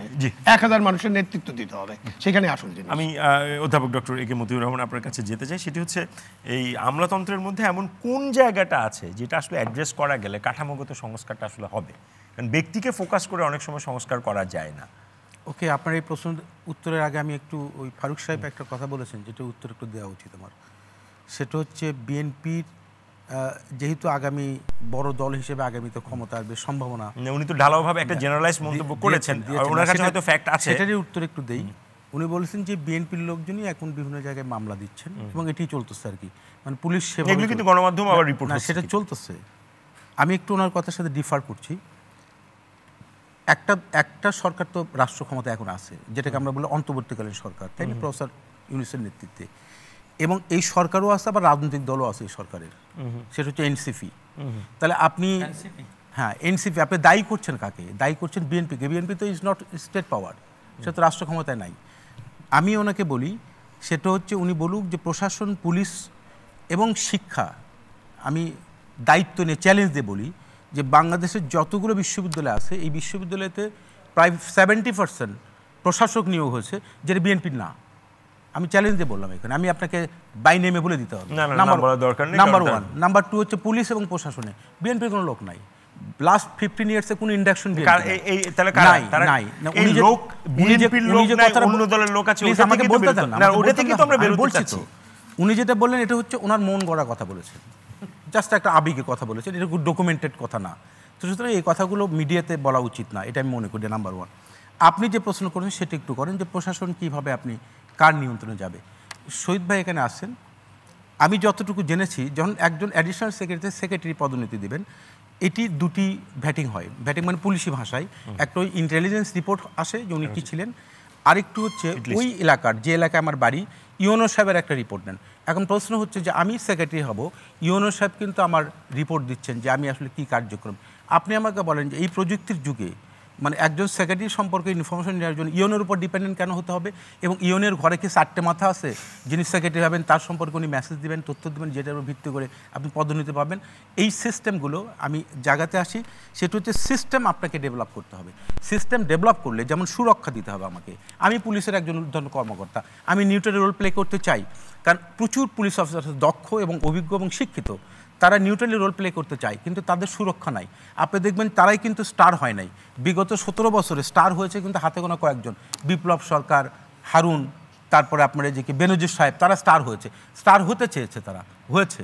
কিন্তু অসংখ্য পুলিশ আছেন যারা কিন্তু ওই সারদাতে প্রশিক্ষণ, আমার ঘনিষ্ঠ বন্ধু আছেন। আরেকটু হচ্ছে ধরেন এই যে জেলা প্রশাসন যারা, সবগুলো কি শহীদ ভাইয়ের মতো ওই রকম গার্ডস নিয়ে মন্ত্রণালয় চালিয়েছেন না। আমি মনে করি যে আপনাকে পুলিশ, বাংলাদেশ কি কমনওয়েলথভুক্ত একটা দেশ, আমি ওয়েলফেয়ার স্টেট হিসেবে আমরা কিন্তু লিটারেলি জানি, কিন্তু আমরা কি এখনও ওয়েলফেয়ার স্টেটে যেতে পারছি? আমরা পুলিশ স্টেটে রয়েছি। তার মানে পুলিশ স্টেট থেকে ওয়েলফেয়ার স্টেটে আপনাকে যদি প্র্যাকটিক্যালি যেতে হয়, তাহলে এই জায়গাগুলোতে যারা এই কাজগুলো ফিল্ড লেভেলে করবেন, একদম পলিসি লেভেল থেকে শুরু করে ফিল্ড লেভেলে যারা ইমপ্লিমেন্ট করবেন, তাদেরকে সুরক্ষা দিতে হবে এবং সুরক্ষার জন্য আপনাকে একটা সিস্টেম ডেভেলপ করতে হবে। তখন ওসিকে যদি এসপি বলে যে তুমি একে ফায়ার করো, তো ওসি যদি বলে আমার আইন এটা কাভার করে না, আমি তাকে ফায়ার করলে তো দায়িত্ব আমার নিতে হবে। তো সঙ্গত করেন আমি যদি ফায়ার করি দায়িত্ব তো উনি নেবেন না, এসপি নেবেন না। উনি যদি ওখানে স্ট্যান্ড করে যে আমি এটা ফায়ার করবো না, যেহেতু আমার ল পারমিট করছে না, এই স্ট্যান্ডটা তাকে নিতে হবে। কেন? ডিউ টু এই যে এসিআরের যে ব্যাপারটা, যেটা বলা হয়েছে পুলিশকে যদি আলাদাভাবে এসিআর পুলিশ দিচ্ছে, আগে তো অ্যাডমিনিস্ট্রেশনের ভিতরে ছিল এবং এটি একটা সময় এটা আসছে। মূলত আমি মনে করি মূল জায়গায় একটু আসি, সেটি হচ্ছে যে আপনাকে যারা আরেকটা জায়গায় একটু হাত দিই, সেটা হচ্ছে রিক্রুটমেন্ট। এই যে বিসিএস রিক্রুটমেন্ট সিস্টেম, একটা হচ্ছে বিসিএস অফিসার পুলিশ, বিসিএস কর্মকর্তা, অ্যাডমিনিস্ট্রেশন, আরেকটি পুলিশের অন্যান্য যেগুলো আছে সেগুলো নন ক্যাডার, অর্থাৎ এটি থাকেন। আমি জাস্ট আমার অভিজ্ঞতাটা বলি আপনাকে। আমি পাবলিক সার্ভিস কমিশনে এই বোর্ডগুলোতে কাজ করেছি এবং স্টিল কাজ করছি। এখানে আপনাকে বলি, আপনি 200 নাম্বার রাখছেন ভাইবাতে, রাইট? তার মানে টোটাল রিটার্ন পরীক্ষা হওয়ার পরে 200 নাম্বার দিয়েছেন। 200 নাম্বারের ভিতরে এটি এই মুহূর্তে যদি আমি বলি, এই মুহূর্তে যে কাজটি হচ্ছে এটি নির্মোহভাবে যদি আমি বলি 100, আমার মনে হয় স্বাধীনতার পরে এত 100% ফেয়ার সিস্টেম হয় না যেটা পাবলিক সার্ভিস কমিশন এখন যেটা হচ্ছে। আপনি মজার ব্যাপার হচ্ছে, আগে কি হচ্ছে, 200 নাম্বার ধরেন আপনাকে এক্সের বোর্ডে রাখা হলো এবং এক্সের বোর্ড আপনার পরিচিত, এই 200 নাম্বারের ভিতরে আপনাকে আমি 190 দিব, রাইট? এটা আমার বোর্ডের সিদ্ধান্ত। আপনি এখানে কন্ট্রোল করতে পারবেন। আর একজনকে আমি দেবো 50, আপনি কীভাবে ঠেকাবেন? নাম্বারের ভেরিয়েশনটা আপনি প্রিলিমিনারি টেস্ট এবং রিটেন টেস্ট পরে যখন ভাইভাতে যাবেন, তখন তো বড় ধরনের একটা ম্যানিপুলেশন হওয়ার কারণে সুযোগ রয়েছে। আমি কোন সময় গিয়েছি, কি করেছি সেটি না বললাম, বাট আমাদের জায়গা থেকে আমরা যারা কাজ করেছি আমরা চেষ্টা করছি নিউট্রালি, কিন্তু সবসময় যে নিউট্রালি হয়েছে তা না। তার মানে সিএসপি অফিসার, আইসিএস অফিসার এবং বিসিএস গালফ অফ ডিফারেন্ট। আর তা সেই লোককে যদি আপনি দিয়ে, আমি টার্গেট নিয়েছি যেটা আপনি বলেছেন, মিলন ভাই বলেছেন যে বিসিএস কর্মকর্তা হতে চাই। আপনি ডেভেলপড কান্ট্রির দিকে তাকান, এখানে সরকারি কর্মকর্তা হওয়ার ট্রেন্ডটা খুবই কম। তারা কি হতে চান? একজন গবেষক হতে চান, একজন আপনার কি বলা যায় কর্পোরেট হাউসে জব করতে চান, বেসরকারিগুলোতে যেতে চান। এখানে কেন? কারণ এখানে একটা হচ্ছে একবার জব আপনি পেলে আপনার জব যাওয়ার সম্ভাবনা নাই, এবং আপনি যখন লাইসেন্সটা পেয়ে গেলেন রাষ্ট্রের ভিতরে, আপনি যদি কাউকে সন্তুষ্ট করতে পারেন, কোন গ্রুপ অফ পিপুলকে, তখন আপনি যা ইচ্ছে তাই করতে পারবেন। এই লাইসেন্সটা আপনি পাচ্ছেন। সুতরাং এই লাইসেন্সটা যখন আমি পাচ্ছি তখন কিন্তু আমি লাগামহীন হয়ে যাচ্ছি। সুতরাং সিস্টেমের ভিতরে যদি আমি ঢুকি, আমাকে প্রথমে সুরক্ষা দেন, তারপরে আপনি সিস্টেম ইন্ট্রোডিউস করেন, যার মধ্য দিয়ে একটা মনিটরিং থাকবে। আমার ক্রাইম আমি যদি করি আমাকে প্রশ্নের সম্মুখীন নিয়ে আসেন। দেখবেন যে অটোমেটিক যেটা বলা হলো 1000 লোক না, আমি তো মনে করি যে 500 লোকও যদি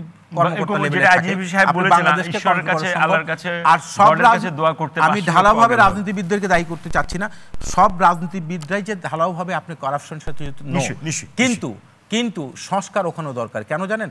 কারণ পার্লামেন্টে এসে আপনি যদি ভাইব্রেন্ট পার্লামেন্ট তৈরি করতে না পারেন, উনি যদি গম আর টিন বন্টনের বেশি ব্যস্ত হন ল মেকিংয়ের বাদে, তাহলে আপনি সেই পার্লামেন্টকে দিয়ে কখনোই আমরা একেবারে শেষ রাউন্ডে চলে এসেছি।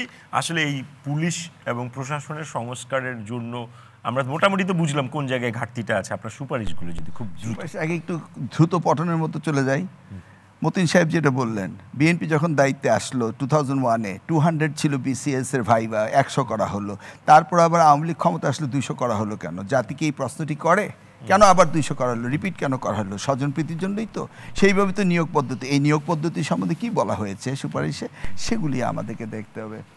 আর ডিসিরা কথা শুনে বিএনপির, শুনুন আমাদের এখানে একটা কলেজের সেটা 2024-এ নকল করেছিল, সেই জন্য এটাকে রিপোর্ট পাঠিয়েছিল বন্ধ করার জন্য। 2025-এর জানুয়ারিতে সেটাকে বন্ধ করেছে। আমি বললাম আমি অ্যাসালক মিলন, আমার কচুয়া, এখানে আর নকল হবে না, আমার নামেই হবে না। সেই সেন্টারটা পর্যন্ত এই ডিসি কথা শুনেনি, দেয়নি। আর ওনারা বলছেন ডিসি বিএনপির কথা শুনে। আর মামলা বিএনপি করছে, সবাই বড় বড় কথায় বলছেন মামলা খেয়েছি আমরা, মামলা করবে কারা? জামাত মামলা খেয়েছে, বিএনপি মামলা খেয়েছে। 3.5 বছর জেলে ছিলাম, দুর্নীতি একটা মামলাও করতে পারি নাই। আমরা তো জানে এই জাতি যে হাবিব নবী সোহেলের মামলা কয়টা, নীরবের মামলা কয়টা, আলালের মামলা কয়টা, গিনিস বুক অফ রেকর্ডে লেখা হয়। বড় বড় কথায় সবাই বলে জনগণ বিএনপিকে ভোট দেবে, সেই জন্য সকলে গাত্রদাহ হয়ে গিয়েছে। তাহলে নির্বাচন দিয়েই কথা বলুন, নির্বাচন না দেওয়ার আগে এত কথা বলছেন কেন? বিএনপিকে পচানোর জন্য ষড়যন্ত্র নেমেছেন, ঠিক আছে নামুন, রাজপথে নামুন আর ভোট দিয়ে নামুন। এইভাবে কথায় কথায় বিএনপির কথা বলা হবে, এগুলি তো মানে পছন্দ হচ্ছে না, এগুলো আপনার পছন্দ হচ্ছে না, এসে টু মাচ হয়ে যাচ্ছে। কারণ আপনারা দেখেন, আমি যে মামলা খেয়েছি, বছর পর বছর আমি জেলে ছিলাম, আমাকে কি মামলা দিয়েছে জানেন? মন্ত্রী থাকা অবস্থায় 35 জনকে নিয়ে ওসির সামনে 70 বছরের হিন্দু বৃদ্ধা মহিলাকে ধর্ষণ করে মেরে ফেলেছি, এই ধরনের ন্যাক্কারজনক মামলা দিয়েছে। সেগুলি কোনো রিভিউ হচ্ছে? সেই জন্যই বলছি আমার বিরুদ্ধে প্রত্যেকটি মামলা আমি কোর্টে লড়বো এবং সেগুলিকে আমি নিরঙ্কুশ খালাস। আমরা আশা করি যে আপনি একটা ন্যায় বিচার পাবেন। আচ্ছা শুনেন, এখন আসেন আসল কথায় আসি। এইভাবে বিএনপি করলে হবে না। আসুন কিভাবে এটা করা যায়। জুডিশিয়াল সেপারেশন কি জন্য হলো? তাদের উপরে কর্তৃত্ববাদ ছড়িয়ে নেওয়ার ফোন আছে, ফোনটা নিয়ে আসি, আপনার কথাটাই শুনবো। দর্শক মনে অনেকক্ষণ। দর্শক আপনার নামটি বলে যদি প্রশ্নটা করেন। জি, আমার নাম জাহিদ। আমি আপনাদের প্রোগ্রামটা দেখছিলাম, বেশ সুন্দর আলোচনা হচ্ছে। আমি ছোট্ট একটা হাম্বল সাজেশন, সেটা হচ্ছে পুলিশ এবং প্রশাসনের সংস্কার বিষয়ে, পুলিশের সংস্কারের মধ্যে যদি একটু কাইন্ডলি আপনারা হাইলাইট করেন, মূল যে সমস্ত দুষ্কৃতকারীরা ঘটনাগুলি ঘটায় তার তথ্যগুলি উদ্ঘাটন করে মামলা এবং তার ব্যবস্থা গ্রহণ করার জন্য কেস ফাইল করে পুলিশ, এবং তাদের সোর্সের থ্রু দিয়েই করে। সে সোর্স হতে পারে স্থানীয় গণ্যমান্য ব্যক্তি, সোর্স হতে পারে পেজ সোর্স হতে পারে আপনার কোনো নেতা বা স্থানীয় কোনো অন্য কোনো লোকজন। যেটা ধরেন গোপালগঞ্জে যেটা হয়েছে, আর্মির গাড়িতে আগুন দিয়েছে, মামলা হয়েছে হাজার হাজার লোকের এগেনস্টে। আর আওয়ামী লীগের অনেক নেতা কর্মী, তাদের নামে মামলা হয়েছে। তো ভালো কথা, মামলা হয়েছে। দর্শক আপনার প্রশ্নটা যদি একটু করেন। হ্যাঁ, সেটাই কোশ্চেন করছি আমি আপনাকে। একটু এক্সপ্লেন না করলে ইটস এ হিউজ ওয়ান, একটা ডাইরেকশন দেওয়ার জন্য আমি এটা একটু এক্সপ্লেন করছি। Just allow me 30 second. এখন যাদের নামে মামলাটা দিয়েছে, পদ পদবি যাদের আছে, তাদের নাম, ঠিকানা, বাবার নাম সবকিছু পাওয়া সম্ভব, ইটস অল রাইট। যাদের পদ পদবি নেই, এরকম শত শত না হাজার হাজার লোকের নামে যে মামলা হয়েছে, অবশ্যই অপোজিশনের কেউ অথবা স্থানীয় কারোর কাছ থেকে নেওয়া হয়েছে অথবা সোর্সের থ্রু দিয়ে। তো এই সোর্সগুলিকে নিয়ন্ত্রণ করে সঠিক তথ্য নেওয়ার জন্য পুলিশের কোনো মেকানিজম যদি সেট করা না হয়, তাহলে এই ধরনের মামলা হতেই থাকবে, এই ধরনের মিটিং হতেই থাকবে, এই ধরনের আলোচনা হতেই থাকবে। আপনার প্রশ্ন আমরা বুঝতে পেরেছি। দর্শক আপনাদের কাছে specific case to case discussion করা হোক, যে এই ধরনের কেস হয়েছে, এইভাবে এটা স্প্রেড করেছে, নিরীহ জনগণ কষ্ট পাচ্ছে, তার বিরুদ্ধে কিভাবে ব্যবস্থা নেওয়া যায়, তার একটা ব্যবস্থা করা এই সংশোধনের মাধ্যমে, সংস্কারের মাধ্যমে।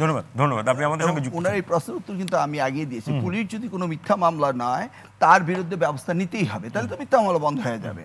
এখন আসুন জুডিশিয়ারিকে সেপারেশন কেন করা হলো সেটা আমাদের জানতে হবে। Okay, let's say judiciary, executive and legislative. তো এক্সিকিউটিভের ভিতর মেইন পার্ট কোনটা পড়ছে? পুলিশ অ্যান্ড এক্সিকিউটিভ মানে প্রশাসন, জনপ্রশাসন। পুলিশকে সেপারেশন করে দেন। পুলিশকে নিয়ন্ত্রণ কেন অ্যাডমিনিস্ট্রেশন করবে? আর অ্যাডমিনিস্ট্রেশনকে নিয়ন্ত্রণ করছে মন্ত্রী, পলিটিক্যালরা। এই দেখছেন লিঙ্কেজটা কীভাবে আসছে? তো পুলিশকে জুডিশিয়ারির মতো সেপারেশন করে দেন, তাদের নিজস্ব সচিব দেন, তাদেরকে সেপারেট করে দেন, তাহলেই তো আপনি পুলিশের কাছ থেকে সেটা পাচ্ছেন। আর পুলিশ নিয়োগের পদ্ধতিগুলোকে ঠিক করেন। আপনি মাইক্রো লেভেলে আলোচনা করেন, ম্যাক্রো লেভেলে আলোচনা করেন। আমরা এখন কথায় কথায় ইন্ডিয়ান রেফারেন্স নিয়ে আসি। ভাই ইন্ডিয়ার পুলিশ কি ভালো? আপনি আমেরিকার রেফারেন্স কেন নেন না? ইংল্যান্ডের রেফারেন্স কেন নেন না? জাপানের রেফারেন্স কেন নেন না? কীভাবে সেখানে পুলিশ সৎ হলো? যেহেতু আমরা একটা new Bangladesh, new reform, everything we started from the zero, আমরা সেট আপ করেছি, আবার রিসেট করেছি বাটন। তাহলে আমরা অতীত না গিয়ে এখান থেকে শুরু করি, how we can go ahead. না না, মিলন ভাইয়ের কাছে আমার একটা প্রশ্ন আছে। জুডিশিয়াল সেপারেশনের ফলে আপনি ন্যায় বিচার পেয়েছেন কত 10 বছরে? ভবিষ্যতে পাবো না, পেয়েছেন কিনা এটা জবাব দেন, হ্যাঁ বা না। বিগত দিন তো কিছুই পাইনি। পায় নাই। সুতরাং সেপারেশন করলে, সুতরাং সেপারেশন করলেই যে ন্যায় বিচার হয়ে যাবে, সবকিছু পরিবর্তন হবে এখানে একটা কথা আছে। আপনারা জুডিশিয়ারি সেপারেশন দিয়েছেন, আওয়ামী লীগের সময় জুডিশিয়ারি সেপারেশন কে করছে আমি তো না জান, আমি বলি জুডিশিয়ারি সেপারেশন আছে, বাট সচিবালয় দেন নাই, কন্ট্রোল ডেকেছেন আইন মন্ত্রণালয়। তাহলে আপনি কিভাবে ন্যায় বিচার পাবেন? আপনি এখন পর্যন্ত আমরা সচিবালয় পাই নাই। আমরা এখন পর্যন্ত ফাইট করছি যে সচিবালয় দেন। আপনি জুডিশিয়ারি ইন্ডিপেন্ডেন্ট দিয়ে সারা বিশ্বকে জানাই দিলেন যে আমরা সব স্বাধীন করাই দিলাম, বাট আমাদের কোনো এস্টাবলিশমেন্ট নেই, দেননি, কিছু দেননি। তাহলে আপনি কেন এই কথা বলছেন যে আপনি কি পাইছেন? পাওয়ার মতো দেন নাই বলে তো পাই নাই। বাইরে লোয়ার জুডিশিয়ারিতে আপনি পান নাই, ঠিক আছে, ওটার সেপারেশনে কোনো লাভ হয় নাই, আইন মন্ত্রণালয় আছে। আপনি হায়ার জুডিশিয়ারিতে মিলন সাহেবের মতো লোকেরা ন্যায় বিচার পেয়েছে কিনা এটা আমি জিজ্ঞাসা করি। হায়ার জুডিশিয়ারি পেয়েছেন? না না না, হাইকোর্টে সুপ্রিম কোর্টে পেয়েছেন? এটা তো আর মন্ত্রণালয় চালায় না, high court supreme court. Lower judiciary কিছু বলতে চাইলে আমি বলতে চাচ্ছি একটা হচ্ছে যে মানে ওইটাই ওইটা হলো ব্রেন। আপনি কি চান? আপনি আমি বলি কেউ স্বাধীন হতে চাইলে তার আইন লাগে না, আর কেউ স্বাধীন হতে পরাধীন থাকলে আইন দিয়ে তাকে আপনি স্বাধীন করা যায় না। বিচার বিভাগ স্বাধীন হওয়ার আগেও বিচারপতি স্বাধীন যে ছিল সে ছিল, স্বাধীন হওয়ার পর স্বাধীন। তবে হ্যাঁ, ওই ইনফ্রাস্ট্রাকচার প্রবলেমগুলো তো আছে। আপনি একটা প্রশ্ন করেছেন যে উপমহাদেশের কি অবস্থা। এই ফাতিমা ভুট্টো একটা বই আছে, songs of sort and blood, ওখানে উনি বলেছে বেনজির ভুট্টো প্রাইম মিনিস্টার থাকার সময় তার বাবাকে গুলি করা হয়েছে। অ্যাকর্ডিং টু হার, বেনজির ভুট্টোর নির্দেশে দুজন পুলিশ গুলি করেছে, দুজন পুলিশের মামলাও করেছে। অনেক বছর পরে, কয়েক বছর পরে যখন আসিফ জারদারি প্রাইম মিনিস্টার হলেন, ওই দুজন পুলিশকে মধ্যে একজনকে আইজি করা হলো। তো ওইখানেও এটা আছে, সব দেশেই আছে। দাও উন্নত বিশ্বে লোকাল গভর্নমেন্টের আন্ডারে পুলিশের বিশাল অংশ থাকে, বিশাল অংশ, আর ফেডারেল বা সেন্ট্রাল একটা পুলিশ থাকে, হিনিয়াস ক্রাইমগুলো তারা দেখে। তো সে কারণে সেখানে একটা ডিসেন্ট্রালাইজেশন হয়ে থাকে, দায়বদ্ধতাও আসে। এখন পুলিশকে সবাই স্বাধীন বলছেন, মিলন ভাই বলছেন, দেশ তো সরকারকেই চালাতে হবে। তো সরকার বলবে আমি ক্রাইম নিয়ে আমি দায়ী না, পুলিশ দায়ী, এটাকে বলতে পারবে নাকি? তো ওইখানে নিয়ন্ত্রণ থাকতেই হবে। যেহেতু ভোটের ওপর ডেমোক্রেসি ঠিক থাকে, জুডিশিয়ারি ঠিক থাকবে। পৃথিবীর এমন কোনো দেশ নেই যেখানে ডেমোক্রেসি ধ্বংস হয়ে গেছে আর জুডিশিয়ারিকে টেনে তুলেছে। ডেমোক্রেসি ঠিক থাকলে পুলিশ, সরকার, জনগণের সমন্বয়ও ঠিক থাকবে। 5 বছর পরে ভোটটা ঠিক হলে হবে, যেটা আমরা পারি নাই। সবকিছুর আলোচনা ভোটে গিয়ে ঠেকলো, যদি একটু বলেন। না, ভোট তো হতেই হবে, এটা একটা নতুন আলোচনা এবং এটা খুব সংস্কারের একটা মূল পয়েন্ট হওয়া উচিত ছিল। এই যে উন্নত দেশের কথা বলে, মানে আমরা ইন্ডিয়া, পাকিস্তান, শ্রীলঙ্কা বাদ দেন, আমরা ওদের সাথে কম্পিট করতে চাই না। উন্নত দেশে মেইন পুলিশ ফোর্স কিন্তু লোকাল গভর্নমেন্টের আন্ডারে থাকে। আর উই রেডি, এই যে আজি সাহেব নাই, আর the police ready, local government তো যেতে হবে, সিভিল সার্ভিসকেও যেতে হবে লোকাল গভর্নমেন্টের আন্ডারে। লোকাল গভর্নমেন্টের আন্ডারে সিভিল সার্ভিস এবং পুলিশকে যতদিন পর্যন্ত আমরা দিতে না পারবো এবং তাদের চাকরি লোকাল গভর্নমেন্টকে অতখানি স্ট্রেংথ, লোকাল গভর্নমেন্ট আপনি করবেন, ডেমোক্রেটিক প্র্যাকটিস করতে হবে। ওই আপনি একটা জিনিস এখানে একটা ক্লিয়ার, জাস্ট এক লাইনের মধ্যে বলি, আপনি তো বাংলাদেশের মানুষকে, বাংলাদেশের পলিটিক্যাল পার্টিকে তো ভাই আমরা সুযোগই দেয় নেই। আর যখন সুযোগ পাইছে এরা স্বৈরাচার হয়ে গেছে। 91-এ সুযোগ পাইছিল, তখন 3 জোটের রূপরেখা মানে না, কিন্তু 91-এর আগে তারা তো সুযোগই পায় নাই। আপনি একটা ভালো নির্বাচন দিবেন, এখন ভালো নির্বাচন দিবেন না, হ্যাঁ প্রথম নির্বাচন ভালো হলো, এখানে 300-র মধ্যে ধরেন 200 ভালো লোক আসে নাই।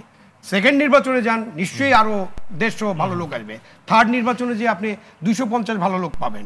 আপনি তো এই নির্বাচনে যে তত্ত্বাবধায়ক সরকার করে নির্বাচনের মধ্য দিয়ে আপনাকে এই ভালো লোকগুলোকে বেঁচে আনতে হবে, এবং সেখানে যদি জাতি সবাই মিলে আমরা চেষ্টা করি, অবশ্যই এটা করা সম্ভব। এবং ওই যে 500, 1000, 2000 মানুষকে যদি বের করা যায়, 2000 মানুষ কিন্তু বাংলাদেশের অনেক পরিবর্তন করতে পারে। এটা একটু টাইপের কথা হয়ে যাচ্ছে, অলিগার্কি টাইপের কথা হচ্ছে, যে নেতাদেরকে আগে ঠিক হতে হবে, রাজনৈতিক দলকে ঠিক হতে হবে।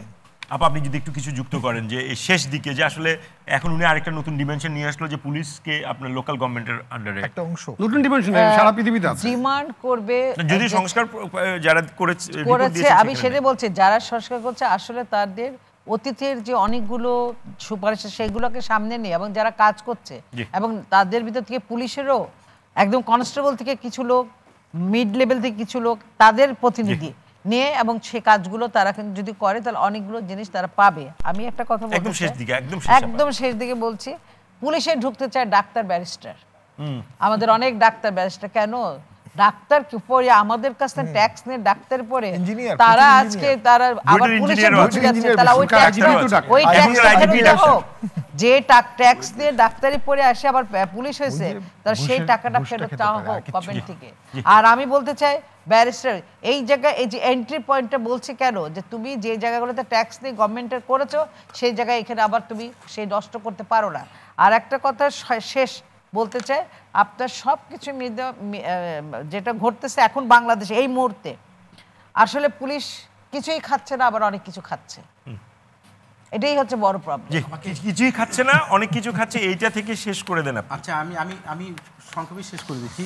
আমি এই প্রসঙ্গে আসি। শহীদ ভাই যেটা বলছেন, মিলন ভাই যেটা বলেছেন, শামীম ভাই যেটা বলেছেন, সেটা হচ্ছে লোকাল গভর্নমেন্ট। আপনি দেখেন যে ইংল্যান্ডে যিনি একটা সিটির মেয়র, ওখানে যদি রাষ্ট্রের প্রধানও কেউ যায় উনি কিন্তু প্রিজাইড করেন এবং উনি হচ্ছেন মূল পার্সন ব্যক্তি। কিন্তু আমাদের এখানে যদি কোনো সিটি কর্পোরেশন আপনি যান, সেখানে কিন্তু মেয়রের কোনো খোঁজ থাকে না, খোঁজ থাকে ওই এলাকার পলিটিক্যাল লিডার যারা। তার মানে হচ্ছে আপনি লোকাল গভর্নমেন্ট এটাকে স্থায়িত্ব শাসন দেন নাই এবং তার আন্ডারে কিছুই নাই, ও কর্মচারীদেরকে বেতনও দিতে পারে না। বিশেষ করে ইউনিয়ন পরিষদ এবং আপনি পৌরসভা যদি দেখেন বা উপজেলাতে, থানায় পুলিশ মানুষ যেতে চায় না বাংলাদেশের। কেন? পারতপক্ষে যেতে চায় না, চূড়ান্তভাবে বিপদে না পড়লে। এইটা কেন হবে? কারণ থানা তো একটা অ্যাডমিনিস্ট্রেশন। আচ্ছা, কেন যায়? কারণ যে উল্টো কোশ্চেনের মধ্যে আপনাকে সম্মুখীন হতে হয়। যে কথাটা বলা হলো এটা দিয়ে শেষ করি, যে একজন ডাক্তার একটা ইঞ্জিনিয়ার কেন পুলিশে যেতে চাচ্ছেন বা প্রশাসনে কেন যেতে চান? ডাক্তার হাসপাতালে যান, ওনার হাতে কোনো পাওয়ার নাই। যিনি ইঞ্জিনিয়ার ওনারও পাওয়ার নাই। পাওয়ারটা কার হাতে? পাওয়ারটা হচ্ছে মানসিকতার পরিবর্তন করতে হবে। পাওয়ারটা হচ্ছে আপনার ওসির কাছে, ওসি। এবং বাংলাদেশের সবচেয়ে স্টার হচ্ছেন ওনারা। এখন প্রশ্ন হচ্ছে যে ওই কারণে তো ইঞ্জিনিয়ার দেখছে যে আমার এত কষ্ট করে পড়ালেখা করে আমি আসলে আমার বাবা প্রত্যাশা করেছিল যে আমি যাতে পাওয়ার প্র্যাকটিস করি। অর্থাৎ এই মানসিকতার পরিবর্তনটা আমাদের করতে হবে। আমরা একেবারে ওই প্রফেশনাল মানুষকে যদি যতক্ষণ আপনি মানি পাওয়ার বলেন না, তাহলে এবার শুনতে ওই প্রফেশনাল মানুষকে যতক্ষণ পর্যন্ত আপনি মর্যাদা দিতে না পারবেন ওই পরিবর্তন হবে না। আমাদের সময় একেবারে শেষ। দর্শক, আজ এ পর্যন্তই। আগামী সপ্তাহে নতুন কোনো বিষয় নিয়ে হাজির হব। সেই পর্যন্ত আমাদের সঙ্গেই থাকুন।